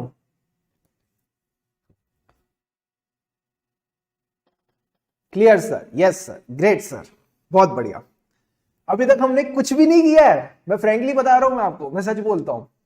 अभी तक हमने क्या बोला आपको कि ऑडिटर का ऑब्जेक्टिव है to obtain a reasonable assurance, किस चीज को लेके कि फाइनेंशियल स्टेटमेंट में कोई मटेरियल मिसस्टेटमेंट नहीं है। मटेरियल मिसस्टेटमेंट नहीं है, इसको वो क्यों रीजनेबल एश्योरेंस ले रहा है? ताकि वो अपना ओपिनियन दे सके। ओपिनियन किस चीज को लेके दे सके? That the financial statement have been prepared as per applicable FRF, वो जैसा एफआरएफ कहता है वैसे बने हैं। अब एक बात बताओ, ओपिनियन ऑडिटर अपनी जेब में डालेगा या रिपोर्ट भी करना पड़ेगा? ओपिनियन अपनी जेब में डालेगा, क्या सामने वाला टेलीपैथी से समझ जाएगा? क्या जो शेयर होल्डर है वो टेलीपैथी से समझ जाएगा ऑडिटर क्या कहना चाहता है? नो। तो यही ओपिनियन जो उसने फ्रेम किया है ऑडिटर साहब ने, जो ओपिनियन उसने बनाया है वो उसको रिपोर्ट करके चलना पड़ेगा। उसके लिए वो अपनी रिपोर्ट इशू करेगा। He will issue a report on the financial statements. कोई टेलीपैथी से नहीं समझता असली जिंदगी में, ठीक है?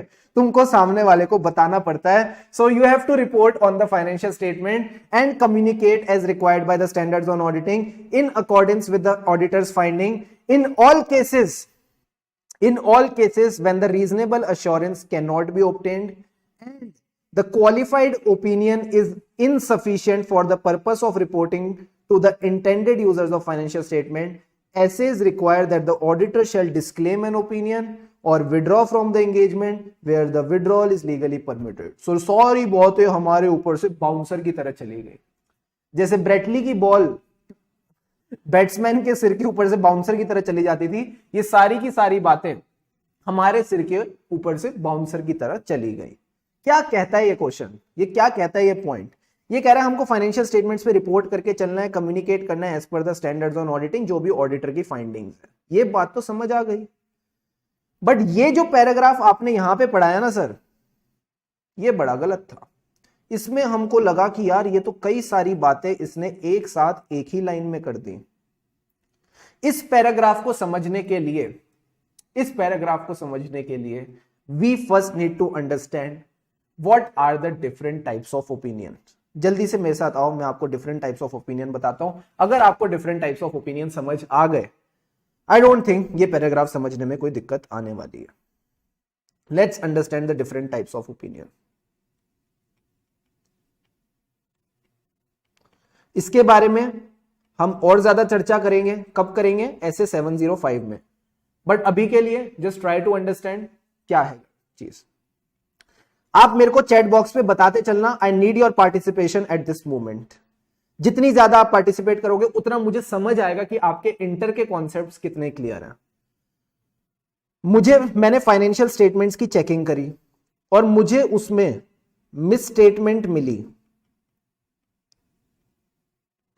मिसस्टेटमेंट नहीं मिली। चलो मान लो मिसस्टेटमेंट नहीं मिली, मैं कैसा ओपिनियन दूंगा? जल्दी से बताओ। What kind of opinion will I give at this moment? फटाफट बताओ, जल्दी से बताओ। मैंने फाइनेंशियल स्टेटमेंट्स की चेकिंग करी, मुझे मिसस्टेटमेंट नहीं मिली, मैं क्या ओपिनियन देके चलूंगा? What kind of opinion will I give? Unqualified. Great, शानदार, जबरदस्त, जिंदाबाद। अब एक और चीज पूछते हैं। फाइनेंशियल स्टेटमेंट्स की चेकिंग करी, मिसस्टेटमेंट मिल गई। मिसस्टेटमेंट मिल तो गई, बट क्या सर? बट वो मटेरियल नहीं है, तो अब मैं क्या करूंगा?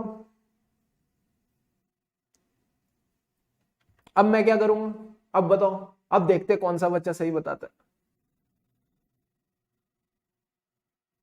ये ए पार्ट है। जब आप आंसर दे रहे हो ना तो ऐसे बताना। कईयों का नेट पीछे चल रहा होगा तो वो ना किसी का आंसर किसी में दे रहे होंगे। जल्दी से बताओ, बी पार्ट का आंसर क्या होगा? क्या बात है, अब सारे समझदार बच्चे कह रहे क्वालिफाइड। क्या बात है, अनक्वालिफाइड आया सबसे पहले, अब अनक्वालिफाइड भी आने लग गया। अब क्वालिफाइड वाला सही है या अनक्वालिफाइड वाला सही है? ये डिपेंड करता है कौन ध्यान से सुन रहा है। कोई सुन रहा है मिसस्टेटमेंट, कोई सुन रहा है मटेरियल मिसस्टेटमेंट। मैंने आपको सिंपल बात बताई कि फाइनेंशियल, मैंने आपको एग्जांपल दिया था ना भाई, थप्पड़ से डर नहीं लगता, प्यार से लगता है। तो मिसस्टेटमेंट से हमको डर नहीं लगता, मटेरियल मिसस्टेटमेंट से लगता है। समझो मेरी बात। तो अगर ये मिसस्टेटमेंट मटेरियल नहीं है तो भाई साहब यहां पे भी अनक्वालिफाइड ही आएगा ना। छोटी मोटी गलती के लिए तुम अपनी रिपोर्ट क्वालिफाई कर दोगे? हैं, छोटी मोटी गलती के लिए रिपोर्ट क्वालिफाई कर दोगे? कैसी बातें कर रहे हो यार। अनक्वालिफाइड आएगा। जो जो क्वालिफाइड बोल रहा है, लॉजिकली सोचो, आपके मार्क्स 30 में से अगर 29 आए, आपके दोस्त के 30 में से 30 आ गए, आपके 29 आए, तो आपको डांट पड़ जाएगी क्या? नहीं पड़ेगी।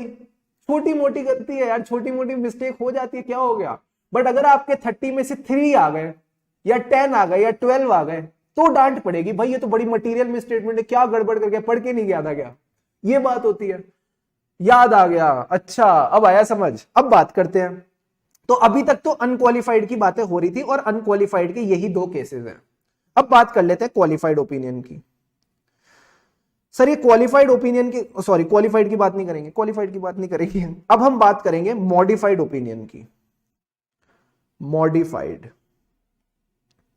मॉडिफाइड में एक बात तो क्लियर है, मॉडिफाइड में एक बात तो क्लियर है कि भाई साहब मिसस्टेटमेंट भी है और मटेरियल भी है। मिसस्टेटमेंट भी है, मटेरियल भी है, यानी मैं बोल दूं मटेरियल मिसस्टेटमेंट है। The answer is yes. अब इस चीज को लेके 2 केस बन सकते हैं। सर क्या केस बनेंगे, जल्दी से बता दो एक बार, फटाफट फटाफट सुनना। हमको या तो sufficient and appropriate audit evidence इस चीज को लेके मिल चुका है एंड हमने ये कंक्लूड कर लिया है on that basis of sufficient and appropriate audit evidence की मटेरियल मिसस्टेटमेंट है। अब अगर हमें sufficient and appropriate audit evidence मिल गया है और हमने कंक्लूड भी कर लिया है मटेरियल मिसस्टेटमेंट है, then again 2 opinions are possible. Sir 2 opinions कैसे पॉसिबल होंगे? या तो इसका इंपैक्ट परवेसिव होगा या इसका इंपैक्ट परवेसिव नहीं होगा।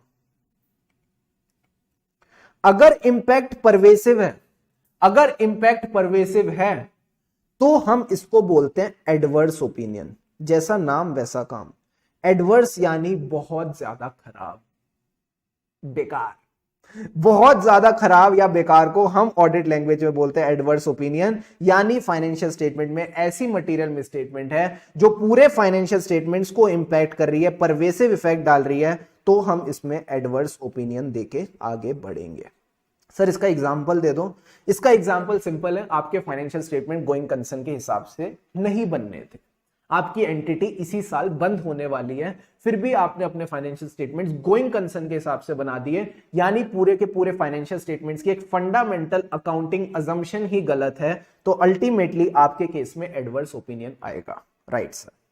एग्जांपल ऑफ, अब अगले क्वेश्चन में अगर हम बात करें परवेसिव नहीं है, ये हमने कंक्लूड कर लिया है, तो हम क्या करेंगे, तो फिर हम अपना ओपिनियन क्वालिफाई कर देंगे। इसका एग्जांपल भी सिंपल है। मान लो एक छोटा मोटा एक्सपेंडिचर था, छोटा मोटा नहीं था क्योंकि मटेरियल था, बट अगेन वो एक एक्सपेंस ही था, उसने बाकी किसी भी अकाउंट को इंपैक्ट नहीं किया, बाकी बैलेंस शीट ठीक चल रही है, पीएनएल ठीक चल रहा है, बस पीएनएल में एक एक्सपेंडिचर वाले पोर्शन में गलती है। अगर एक फाइनेंशियल स्टेटमेंट में एक ही पार्ट में गलती हो जो बाकी चीजों को खराब ना कर रही हो, यानी कहते हैं ना एक गंदी मछली पूरे तालाब को गंदा कर देती, ये ऐसी गंदी मछली पूरे तालाब को गंदा नहीं कर रही, ये अकेली ही गंदी है, ये अकेली ही मटेरियल मिसस्टेटमेंट है, तो इस केस में क्वालिफाइड ओपिनियन देंगे। बट अगर ऐसी कोई गंदी मछली जो पूरे तालाब को गंदा कर रही है, वो पूरा परवेसिव इफेक्ट डाल रही है, तो फिर हम एडवर्स ओपिनियन देके चलेंगे। Is this point clear? जल्दी से बताइए यस और no. Yes, the board notes will be shared, board notes will be shared, don't worry about it. आप बस मुझे ये बताते चलिए, क्या आपको जो बातें मैं अभी बताता चल रहा हूं ये समझ आती जा रही है या नहीं आ रही? फटाफट बताओ यस और no. Are these points clear? जो बातें मैंने अभी यहां बता रहा हूं ना, बस इन पे ध्यान देते चलो। क्या ये बातें समझ आ रही हैं? समझना है, अभी मैंने कुछ भी आपको नया नहीं बताया, पुराना नहीं बताया, जो बातें ऑलरेडी इंटर में पढ़ चुके वही बातें रिवाइज हो रही है। Right sir. अब बात कर लेते हैं अगली। इसका केस क्या होगा कि sufficient and appropriate audit evidence. इसका उल्टा क्या होगा कि sufficient and appropriate audit evidence नहीं मिला, sufficient and appropriate audit evidence नहीं मिला, हम कंक्लूड नहीं कर पा रहे, तो हम क्या करेंगे? क्या करेंगे? तो मैंने कहा अगेन हम चेक करेंगे कि क्या ये परवेसिव है या परवेसिव नहीं है। यहां पे डालते हैं इसको, या तो ये परवेसिव है या परवेसिव नहीं है। अब एक बात बताओ, सिंपल मैं आपसे क्वेश्चन पूछता हूं, हमको ऑडिट एविडेंस नहीं मिला है किसी एक पर्टिकुलर चीज को लेके, हमको एक ऑडिट एविडेंस नहीं मिला है किसी पर्टिकुलर चीज को लेके, एंड उसका इंपैक्ट फाइनेंशियल स्टेटमेंट्स को लेके परवेसिव है।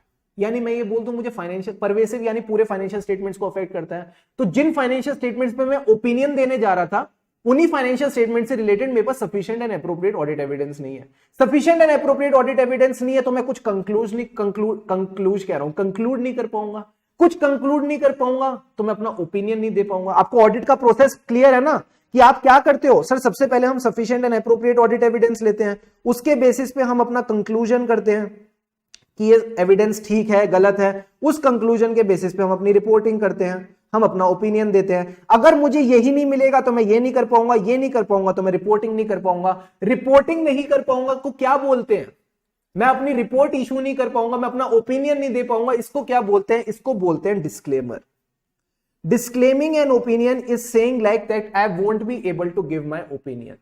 मैं अपना ओपिनियन नहीं दे पाऊंगा। ऑब्वियस सी बात है, जब एविडेंस ही नहीं है तो कंक्लूजन ही नहीं है, कंक्लूजन ही नहीं है तो ओपिनियन ही नहीं है, तो मैं अपना ओपिनियन डिस्क्लेम करता हूं, मैं अपने हाथ खड़े कर देता हूं जय राम जी की, मैं कोई अपना ओपिनियन देना ही नहीं चाहता। बट अगर गलती मटीरियल है बट वो पूरे फाइनेंशियल स्टेटमेंट्स को इंपैक्ट नहीं डालती, तो क्या मैं तब भी अपने हाथ खड़े कर दूं? नहीं ना।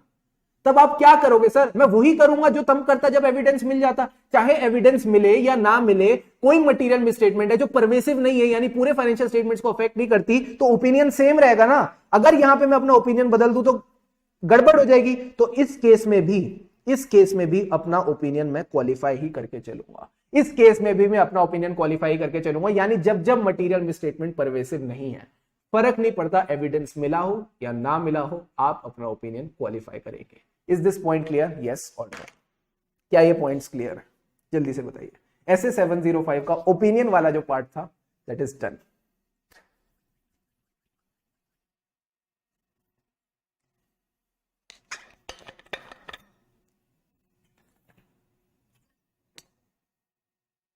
पानी वानी पीते रहा करो क्लास में, ठीक है? यस सर, बहुत बढ़िया। हाँ, सॉफ्ट कॉपी आपको मिल गई होगी पीडीएफ की, व्हाट्सएप ग्रुप पे हमने शेयर कर दी थी। You would have got the soft copy. नहीं भी मिली है तो I will also get it uploaded on the Google drive. जो आपका गूगल ड्राइव का एक्सेस आपको मिले वहां पे आपको मिल जाएगी। Right sir, clear. छोटी सी क्विज ले लो फटाफट सर, एक छोटी छोटी क्विज ले लो। मैं आपको पॉइंट्स दे रहा हूं ABCD। सिंपल सिंपल गेम खेलेंगे। Sufficient and appropriate audit evidence मिल चुका है, यहां पे ऐसे कर देते हैं। Sufficient and appropriate audit evidence मिल चुका है, इसमें मिल गया, इसमें मिल गया, इसमें नहीं मिला, इसमें भी नहीं मिला। मटेरियल मिसस्टेटमेंट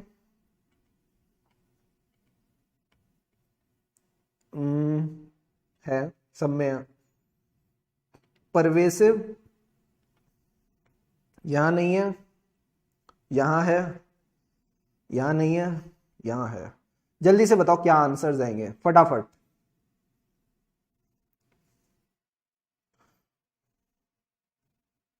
फटाफट बताइए।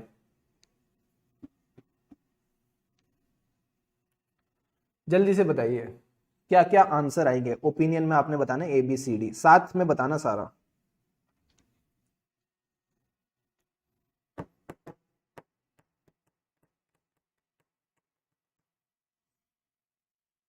A का सबने सही बताया, परफेक्ट, क्वालिफाइड ओपिनियन आएगा, ग्रेट। B का बताओ। सही है, सही है, सही है, सही है, सही है, सही है। बी का बताओ। बी बोले तो एडवर्ड्स, एविडेंस भी है, मटेरियल मिसस्टेटमेंट भी है, परवेसिव भी है। राइट, एडवर्ड्स आएगा। सी का क्वालिफाइड, जहां पे भी परवेसिव नहीं है, फर्क नहीं पड़ता एविडेंस मिला है कि नहीं, हमारा यहाँ पे क्वालिफाइड आएगा, ग्रेट। एंड लास्ट डी का क्या आएगा? डी का आएगा डिस्क्लेम। अरे यार ये तो तुम्हारे लिए इजी हो गया, डी का पॉइंट, डी से डिस्क्लेम। राइट, हम यहाँ पे अपना ओपिनियन डिस्क्लेम करके चलेंगे। ग्रेट। तो चलो तुम्हारी बैठे बैठाए मस्त एक क्विज भी हो गई। अब तुमको ये बात समझ आ जाएगी, अब तुमको ये बात बढ़िया तरीके से समझ आ जाएगी। सर कैसे समझ आ जाएगी? अब ध्यान से फिर से रीड करेंगे ना, अब इसको एक बार साफ कर देंगे। ग्रेट सर, ये हम अपनी बुक में नहीं कर सकते ऐसे साफ? ना ना ना ना, तुमको ऐसे ही देखना पड़ेगा। जल्दी से बताओ। इन ऑल केसेस जहां पे भी रीजनेबल अश्योरेंस नहीं मिल रही, क्या मैं बोल दूं रीजनेबल अश्योरेंस नहीं मिल रही यानी ऑडिट एविडेंस नहीं मिल रहा, हम ऑडिट एविडेंस पे कंक्लूड नहीं कर पा रहे। देख रहे हो, समझ रहे हो? अब समझ रहे हो? यस सर, जहां पे भी रीजनेबल एश्योरेंस नहीं मिल रही यानी ऑडिट एविडेंस नहीं मिल रहा, हम कंक्लूड नहीं कर पा रहे, एंड अगर ऑडिट एविडेंस नहीं मिलता तो दो ओपिनियन होते हैं, या तो क्वालिफाइड या डिस्क्लेमर। ये कह रहा है क्वालिफाइड ओपिनियन इनसफिशिएंट है। क्वालिफाइड ओपिनियन इनसफिशिएंट है यानी मैं बोल दूं इंपैक्ट मटेरियल भी है और परवेसिव भी। The answer is yes. So for the purpose of reporting to the intended user of financial statement, SAs require that the auditor shall disclaim an opinion. यहां पे मैं अपना हाथ खड़ा कर दूंगा और मैं बोलूंगा मैं अपना ओपिनियन डिस्क्लेम करता हूं, यानी मैं इस केस में कोई भी ओपिनियन नहीं देता, या फिर मैं इस एंगेजमेंट से विड्रॉ कर जाऊंगा जहां पे भी ये लीगली परमिटेड है। तो ऐसे 705 में हम इस चीज में और ज्यादा डिटेल में जाएंगे। हम देखेंगे कि जब ऑडिट एविडेंस नहीं मिलता तो हमको क्या करना है। पूरा एक क्वेश्चन बनता है 5 नंबर का, उसमें मैं आपको बताऊंगा कि कैसे आपने किस चीज के साथ डील करके चलना है। Don't worry about it. अभी यहां पे आपको जितनी बात मैंने समझाने की कोशिश करी है, is this point clear, yes और नो? क्या अब ये वाला डब्बा आपको क्लियर हो चुका है? जल्दी से बताइए। अगर ये डब्बा क्लियर है तो हम आगे बढ़ते जाते हैं और आपको आगे की बातें समझाते जाते हैं। जल्दी से बताइए यस और नो, इज दिस डब्बा क्लियर? फटाफट बताना यार, फटाफट बताओ। अब जल्दी जल्दी चलेंगे। अब चीजें थोड़े फास्ट ट्रैक मोड में। Sir can you please explain the meaning of pervasive again? Pervasive is simple, जैसे मैंने आपको गोइंग कंसर्न के केस में बताया था, पूरे फाइनेंशियल स्टेटमेंट्स इंपैक्टेड है, पीएनएल भी खराब हो रहा है, बैलेंस शीट भी खराब हो रहा है, तो कहीं ना कहीं it is affecting the financial statement as a whole. Pervasively affect कर रहा है। परवेसिव का मतलब होता है हर जगह, एक जगह गलती नहीं है, पूरे फाइनेंशियल स्टेटमेंट में मोटा माटी हर जगह गलती है। इसको अगर आप लेमैन टर्म्स में समझना चाहो तो समझ लो ना यार। अगर मैं बोल रहा हूं परवेसिव, इसका मतलब है 10% 20% गलती नहीं है, कम से कम 50% या उससे ज्यादा, मतलब 55% 60% मेजॉरिटी फाइनेंशियल स्टेटमेंट्स में गड़बड़ दिख रही है, तो आप उसको परवेसिव मान के चल सकते हो। एकदम क्लियर, राइट सर, गुड। अब बात कर लेते हैं मिस स्टेटमेंट की। ये मिस स्टेटमेंट क्या भला है? मिस स्टेटमेंट यानी गलती। मिस स्टेटमेंट यानी गलती। अब आपको कैसे पता चलेगा गलती है? अगेन फाइनेंशियल स्टेटमेंट्स कैसे बनने चाहिए जल्दी से बताओ। आप बोल दो वहीं पे बैठे बैठे। फाइनेंशियल रिपोर्टिंग फ्रेमवर्क के हिसाब से। सिंपल है, फाइनेंशियल रिपोर्टिंग फ्रेमवर्क के हिसाब से बनने चाहिए। अगर फाइनेंशियल रिपोर्टिंग फ्रेमवर्क के हिसाब से नहीं बनेंगे, अगर फाइनेंशियल रिपोर्टिंग फ्रेमवर्क के हिसाब से नहीं बनेंगे तो फिर कैसे बनेंगे? आपने गलती करी है ना। इसका मतलब जो आपने बनाया है और जो फाइनेंशियल रिपोर्टिंग फ्रेमवर्क कहता है, उन दोनों के बीच में डिफरेंस है। यहीं से ये पॉइंट शुरू होता है, यहीं से ये पॉइंट शुरू होता है मिस स्टेटमेंट का। मिस स्टेटमेंट का मतलब ही है डिफरेंस। सर डिफरेंस का क्या मतलब है? Difference between the ACPD। ये देखो यहां पे मैंने लिख भी रखा है, यहां पे मैंने लिख भी रखा है ACPD यानी अमाउंट, क्लासिफिकेशन, प्रेजेंटेशन और disclosure.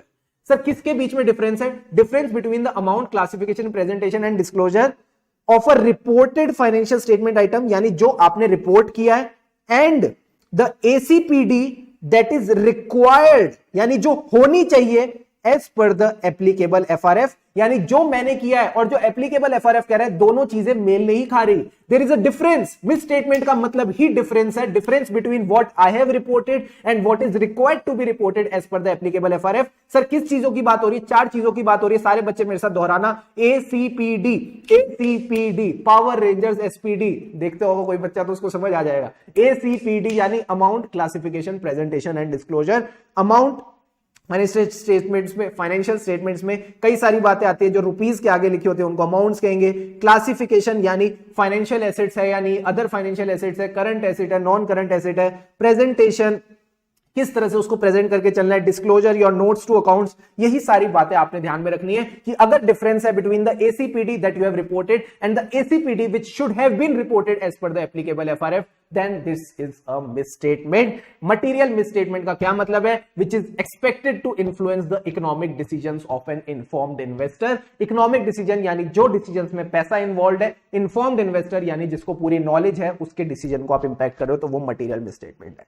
Those charged with governance, again एक ऐसा शब्द है, ये एक ऐसा शब्द है जो आपको ऑडिट में बार बार देखने को मिलेगा। कौन है ये लोग, कहां से आते हैं ये लोग? Those charge with governance are the ones जिनको हमने गवर्निंग पावर दे रखी है। गवर्निंग यानी ये टॉप लेवल पे बैठते हैं। आप इनको एक्सकॉम बोल सकते हो। सर ये एक्सकॉम क्या है? Excom is the executive committee. ये है कंपनी के managing director, company secretary, whole time director, managers, जो कंपनी में ऊपर बैठ के मोटा मोटा पैसा के सैलरी लेते हैं और पूरी कंपनी को रन करते हैं। So these are the persons, organisations, corporate trustee अगर कोई है किसी का, with the responsibility of overseeing the strategic direction, किस तरह से मेरी कंपनी आगे बढ़नी चाहिए, ये लोग देखते हैं एंड कंपनी की, एंटिटी की अकाउंटेबिलिटी लेते हैं। एग्जांपल के तौर पे executive member, CEO, CFO, MD, जो बड़े बड़े लोग होते हैं कंपनीज में, उनकी यहां पे बात हो रही है। राइट सर, ठीक है, I hope this point is clear. Yes sir. Ethical requirements की बात की जाए तो यार देखो कई सारी एथिकल रिक्वायरमेंट्स के साथ काम करना है ताकि हमारी इंडिपेंडेंस मेंटेन हो सके, ताकि हमारी इंडिपेंडेंस मेंटेन हो सके। इंडिपेंडेंस का मतलब है independence not only of the mind बस ऑल्सो इन योर अपीयरेंस। जिस तरह के आपके हाव भाव होंगे उससे भी आपकी इंडिपेंडेंस झलकनी चाहिए, आपके माइंड में भी इंडिपेंडेंस होनी चाहिए। इंडिपेंडेंस से क्या होगा? इंडिपेंडेंस से ऑडिटर की जो एबिलिटी है to act with integrity. Sir integrity का मतलब बताओ। इंटीग्रिटी मतलब आप समझ सकते हो ऑनेस्टी। इंटीग्रिटी का मतलब है ऑनेस्टी यानी सच का साथ देना। ऑब्जेक्टिविटी यानी अनबायसनेस। अनबायसनेस यानी free from any bias, free from any prejudice, free from any undue influence जो मैनेजमेंट ऑडिटर पे क्रिएट कर सकती है। Integrity, objectivity and maintaining an attitude of professional scepticism. Professional scepticism I am sure आपको कहीं ना कहीं चीजें याद होंगी। प्रोफेशनल स्केप्टिसिज्म क्या कहता है? शक। शक की बात करता है। शक का क्या मतलब है? मैनेजमेंट ने ये किया तो क्यों किया, ये बात आती है प्रोफेशनल स्केप्टिसिज्म। दूसरी चीज अलर्ट रहना, सोए नहीं रहना अपने को। जैसे हम क्लास में अभी है ना अलर्ट, एकदम अलर्ट। आप, मैं ध्यान से पढ़ा रहा हूं, आप ध्यान से सुन रहे हो, वी बोथ आर अलर्ट। जहां मैंने कोई चीज इधर उधर कर दी आप पकड़ लोगे मुझे, जहां आप इधर उधर देख रहे होगे मैं आपको पकड़ लूंगा क्योंकि मुझे सब दिख रहा है। ठीक है, सब घरों में हमने कल रात को सीसीटीवी लगवा दिए हैं। जिस जिस बच्चे ने इस क्लास के लिए एनरोल किया है सबके घर में हमने एक एक सीसीटीवी लगा दिया ताकि मुझे आप सबकी स्क्रीन यहां पे दिखती रहे। मैं बिग बॉस हूं, बिग बॉस चाहते हैं आप पढ़ाई करें। ठीक है, तो वो चीजें यहां पे आपने करनी है। कुछ तो गड़बड़ है, राइट दया, कुछ तो गड़बड़ है। तो वही चीज आपने ध्यान में रखनी है। Questioning mind, alert to the conditions and जो भी ऑडिट एविडेंस आएगा उसको ऐसा नहीं ऊपर ऊपर से देख लेना, नहीं, क्रिटिकली असेस करेंगे। कहीं ये इनवॉइस फेक इनवॉइस तो नहीं, कहीं ये इनवॉइस फेक इनवॉइस तो नहीं, कहीं ये जो खर्चा कंपनी ने डाला है ये पैसा कंपनी की जेब में तो नहीं चला गया, ये जिस बंदे ने खर्चा डाला है ये अपनी जेब में तो नहीं डाल रहा, कहीं ये फेक एक्सपेंडिचर तो नहीं दिखा रहे। यही चीजों को आपने ध्यान रखना है। तो तीन चीजें आपने ध्यान में रखनी है। क्वेश्चनिंग माइंड, आप सवाल रख रहे हो। दूसरा अलर्ट, अलर्ट रहना, चौकन्ने रहना, सोना नहीं है। क्वेश्चनिंग माइंड रखना है, सोना नहीं है। और तीसरी चीज आपने क्या करनी है, जो भी ऑडिट एविडेंस आएगा उसको क्रिटिकली असेस करना है। This is all about professional scepticism. Sir इसका एग्जाम्पल बताओ, इसका एग्जाम्पल बताओ। पहला एग्जाम्पल हो सकता है आपको दो ऑडिट एविडेंस मिले और दोनों एक दूसरे से कॉन्ट्राडिक्ट कर रहे हैं। सर दोनों एक दूसरे से कॉन्ट्राडिक्ट कर रहे हैं यानी मैं एक बैंक बैलेंस चेक कर रहा था, मेरी जिस कंपनी का मैं ऑडिट कर रहा था उसका बैंक बैलेंस, बैंक था एसबीआई। अब उसने मुझे एसबीआई की बैंक स्टेटमेंट दिखाई। ठीक है सर, बैंक स्टेटमेंट में जो बैलेंस था वो था 1000 रुपए। ओके, फिर मैंने बैंक से बैलेंस कंफर्मेशन मंगाई जो कि मेरा एक्सटर्नल कंफर्मेशन का प्रोसीजर रहता है ऑडिट में। मैंने कहा भाई मैं तुम्हारी बैंक स्टेटमेंट पे विश्वास नहीं करता, पीडीएफ थी ऊपर नीचे कर दी होंगी फिगर्स, मुझे तुम पे विश्वास बिल्कुल भी नहीं है, मैं बैंक से इंडिपेंडेंट कंफर्मेशन लूंगा। मैंने बैंक से इंडिपेंडेंट कंफर्मेशन मंगाई, उस कंफर्मेशन में बैलेंस आया 990 रुपए।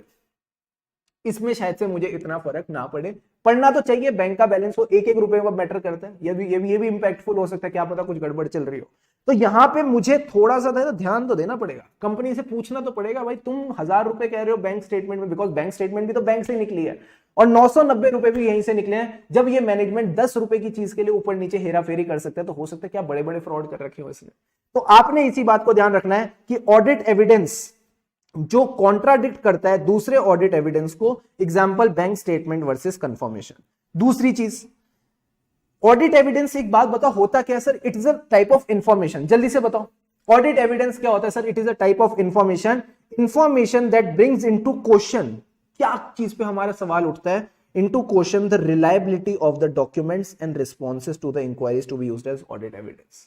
यानी जो बैंक हमको डॉक्यूमेंट्स मिले हैं, जो हमको इंक्वायरी हमने की, इंक्वायरी मतलब पूछताछ, हमने मैनेजमेंट से कुछ पूछा उसने जवाब दिया, हमको अब उस पर भी शक हो रहा है रिस्पॉन्सेज टू द इंक्वायरीज पे, तो फिर हमको लगेगा कि यहां पे हमको चौकन्ना रहना पड़ेगा। एग्जाम्पल, हमको लगता है मैनेजमेंट अनएथिकल है। मैनेजमेंट अनएथिकल है ये कैसे पता चलेगा? मैनेजमेंट अनएथिकल है ये कैसे पता चलेगा? सिंपल सी बात है, मैनेजमेंट की हरकतों से। मैं अपनी जगह, मैं जहां पे ऑडिट करने गया था, मैं गया, मैं मस्त टहल रहा था। सुनो मेरी बात, बड़ी मजे की बात है, मैं जहां ऑडिट करने गया, नोएडा में एक बहुत प्यारी कंपनी थी जिसका मैंने ऑडिट करा, मैं वहां ऑडिट करने गया, मैं मस्त टहल रहा था। मैं अपने जो कंपनी में वो जो जिसका वहां ऑडिट कर रहे थे वहां पे एक मैनेजर के कैबिन के बाहर से निकल रहा और वो मैनेजर पता है कैसी बातें कर रहा था, इस बार तो इस कंपनी से मुझे कम 200 करोड़ रुपए निकालने हैं किसी भी तरह से, हम इस रिलेटेड पार्टी के साथ ना ये ट्रांजेक्शन कर लेंगे, हम इसके साथ ये काम कर लेंगे, मैंने उसको बोल दिया तू इतने का इनवॉइस रेज कर दियो, मैं अप्रूव करा दूंगा। क्या ये बातें सुन के अब मैं इन लोगों पे बिलीव कर पाऊंगा? क्या इन लोगों के प्रति मेरी वो सहानुभूति रहेगी? क्या इन लोगों की वो जो छवि थी मेरे माइंड में, जो मैं समझ रहा था इन लोगों को, क्या वो अब मैं इनको उसी नजर से देख पाऊंगा? The answer is no. Unethical लोग हैं, गलत लोग हैं, बदमाश लोग हैं, राइट? सो ऐसे बदमाश लोग जब तुमको मिल जाएंगे जिंदगी में, क्या तुम उन पे विश्वास कर पाओगे? The answer is no. तुम हमेशा उनको शक की नजर से देखोगे। एक बार अगर कोई बंदा गलत काम कर देता है, आप उसको हमेशा शक की नजर से देखते हो। तो यही बात आपने ध्यान में रखनी है कि अगर आपको पता चल गया भाई मैनेजमेंट अनएथिकल है आपको, या फिर ऐसी कोई इंफॉर्मेशन मिल गई which brings into question, sir किस चीज पे सवाल उठाती है, reliability of documents, responses to inquiries, then also you need to be alert.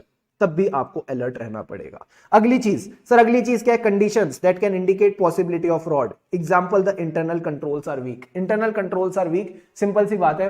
Fraud का एग्जांपल ये हो सकता है कि मैं एक सीनियर हूं, मेरा एक जूनियर है, जूनियर ने कहा सर मैं अपनी फैमिली के साथ बढ़िया शिमला घूम के आया, शिमला जाने के लिए मेरा बहुत खर्चा हो गया, वोल्वो बस में गए थे, वोल्वो में वापस आए, बहुत खर्चा हुआ, वहां पे 5 स्टार होटल में ठहरे, ये किया वो किया, प्लीज सर ये खर्चे अप्रूव करवा दो ना। और सीनियर ने कहा मैं करवा दूंगा। कितने रुपए का खर्चा है? उसने कहा 1 लाख रुपए का है। उसने कहा ठीक है 1 लाख में से 10,000 मुझे दे दियो बस, 10,000 मुझे दे दियो बस, अगर तू 10,000 मुझे दे देगा तो मैं तेरा ये खर्चा अप्रूव करवा दूंगा। क्या इंटरनल कंट्रोल सही है? The answer is no. Internal controls में कुछ वीकनेस है, तो ये पॉसिबिलिटी ऑफ फ्रॉड दिख सकती है। अगली चीज, circumstances that suggest a need for audit procedures in addition to those required by SS.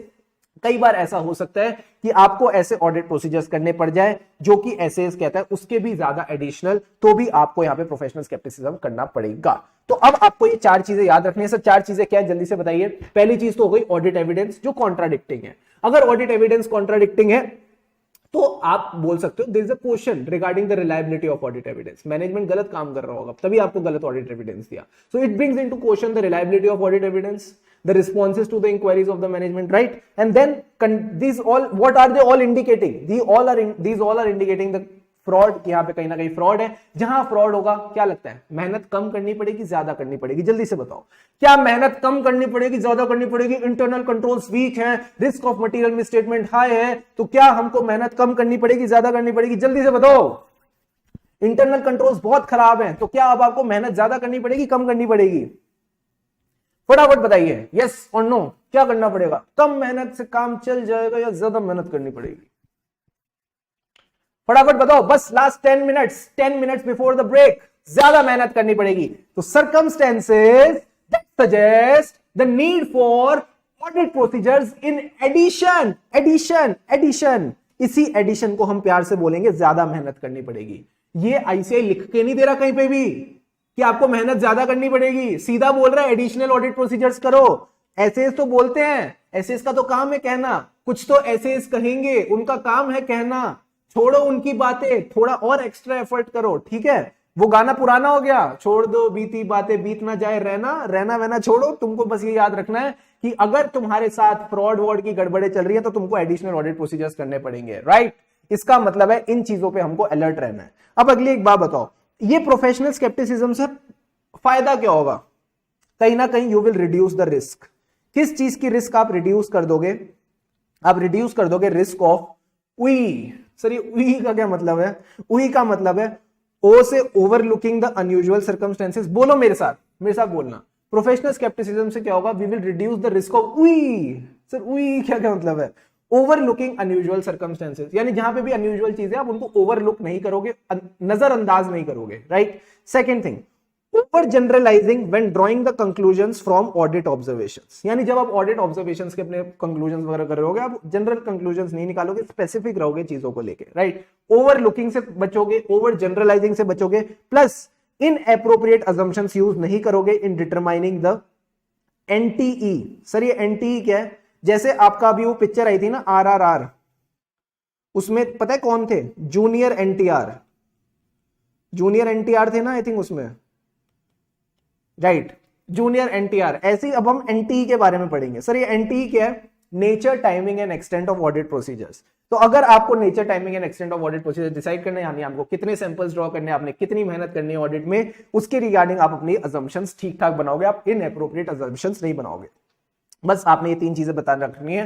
क्या होगा प्रोफेशनल स्केप्टिसिज्म से? It will reduce the risk of OUI. Sir OUI का क्या मतलब है? Overlooking, over generalising and making inappropriate assumptions. आप inappropriate assumptions से बच जाएंगे। Overlooking, over generalising and inappropriate assumptions, ये तीन चीजों से आप बच जाओगे। Overlooking what? Unusual circumstances. Over generalising the conclusions which are drawn from the audit evidence and making inappropriate assumptions regarding the NTE of audit procedures. This is all about your professional skepticism. Got it?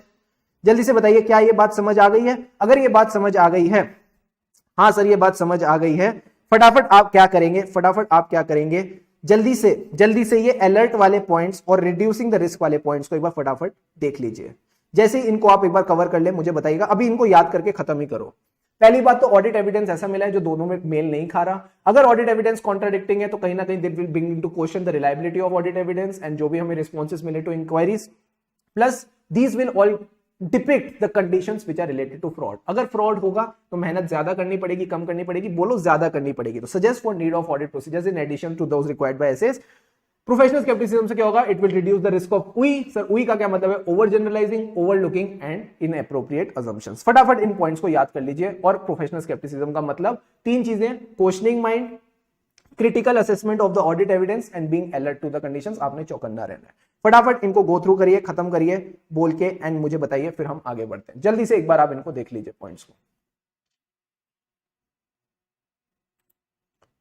फटाफट इनको आप cover कर लीजिए। अगर आपको करना है तो आप थोड़ी नोटिंग वगैरह भी इसकी करके चल सकते हो, just to check whether you are able to recall it और not.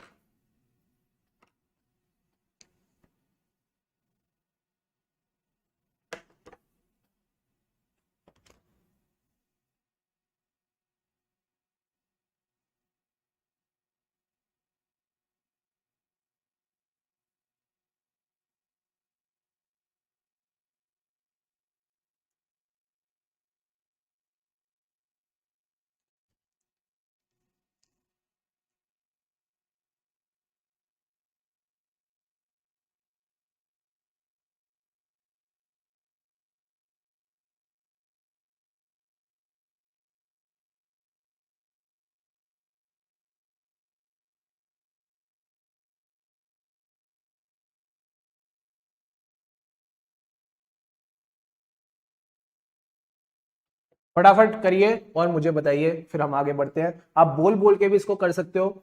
Just speak and learn. जितना आप बोलोगे, जितना आप समझोगे, उतना ज्यादा चीजें आपके माइंड में जाएंगी।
Done, great. इसको ना आप ऐसे भी कर सकते हो, मैं बताऊं कैसे। Let me help you out. Audit evidence कैसा था? ऑडिट एविडेंस पहला पॉइंट याद रखना बस, कॉन्ट्राडिक्टिंग। अगर ऑडिट एविडेंस कॉन्ट्राडिक्टिंग मिल जाएगा तो दो चीजें होंगी। पहली बात, इंडिकेशन ऑफ फ्रॉड,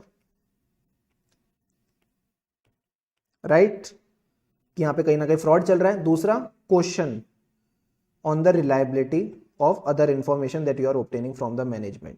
जब ये दोनों चीजें हो जाएंगी तो क्या आपका कम प्रोसीजर से काम चल जाएगा या ज्यादा करने पड़ेंगे? ज्यादा करने पड़ेंगे।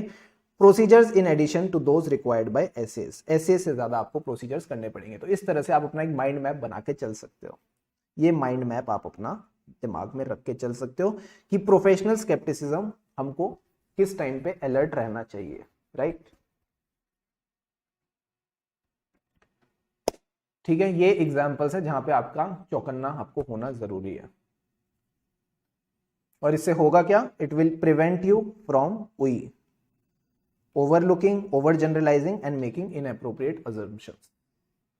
Got it, done. ये नोट डाउन कर लो अगर भले ही करना है तो। ये डायग्राम एक बार बना लोगे तो खुद भी दिमाग में ये चीज अच्छे से बैठ जाएगी। तेरी झलक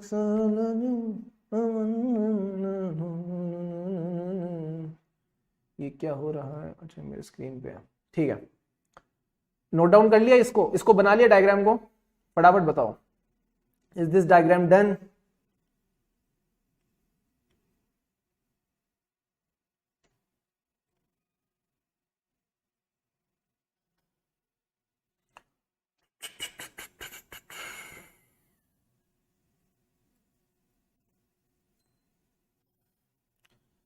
अरे बोलो भाई, सो गए क्या सारे के सारे?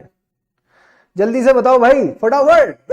Energy on man, where are you man, कहां हो तुम सब? पिक ले लिया मोबाइल से, वाह जी वाह, वाह जी वाह। पता है मोबाइल में इतनी सारी पिक्स इकट्ठी हो जाएंगी ना, तुम्हारी घूमने की पिक, तुम्हारी सेल्फीज वाली पिक्स, तुम्हारे स्क्रीनशॉट, तुम्हारी ये वाली फोटो, वो वाली फोटो, ऑडिट तो भाई साहब खो ही जाएगा बीच में सारे समंदर में। शांति से लिखो इसको चुपचाप, मैं समय दे रहा हूं ना, मैं समय दे रहा हूं, ऐसा तो नहीं मैंने कहा टाइम नहीं दिया। उठो चुपचाप, क्या नींद आ रही है? ऐसे कैसे नींद आ रही है तुमको? पानी वानी पियो, तुम्हारे बोतल रखिए, पानी वानी पियो, मुंह धो, सुबह आते कैसे हो तुम? हैं, टाइम पे सोया करो सबसे पहले तो। समय से सोगे, समय से उठोगे, अपने आप सारी चीजें तुम्हारी लाइन पे आ जाएंगी। लिख लिया सर जी, वेरी गुड रोशनी। देखो रोशनी कितनी बढ़िया रोशनी डाल रही है कि पढ़ो तमीज से, एंड तुम समझते नहीं हो यार। वेरी गुड रोशनी, गुड गर्ल। अब बात कर लेते हैं एक और बढ़िया टॉपिक की, जिसका नाम है प्रोफेशनल जजमेंट। प्रोफेशनल जजमेंट की बात कर लेते हैं। What is professional judgement?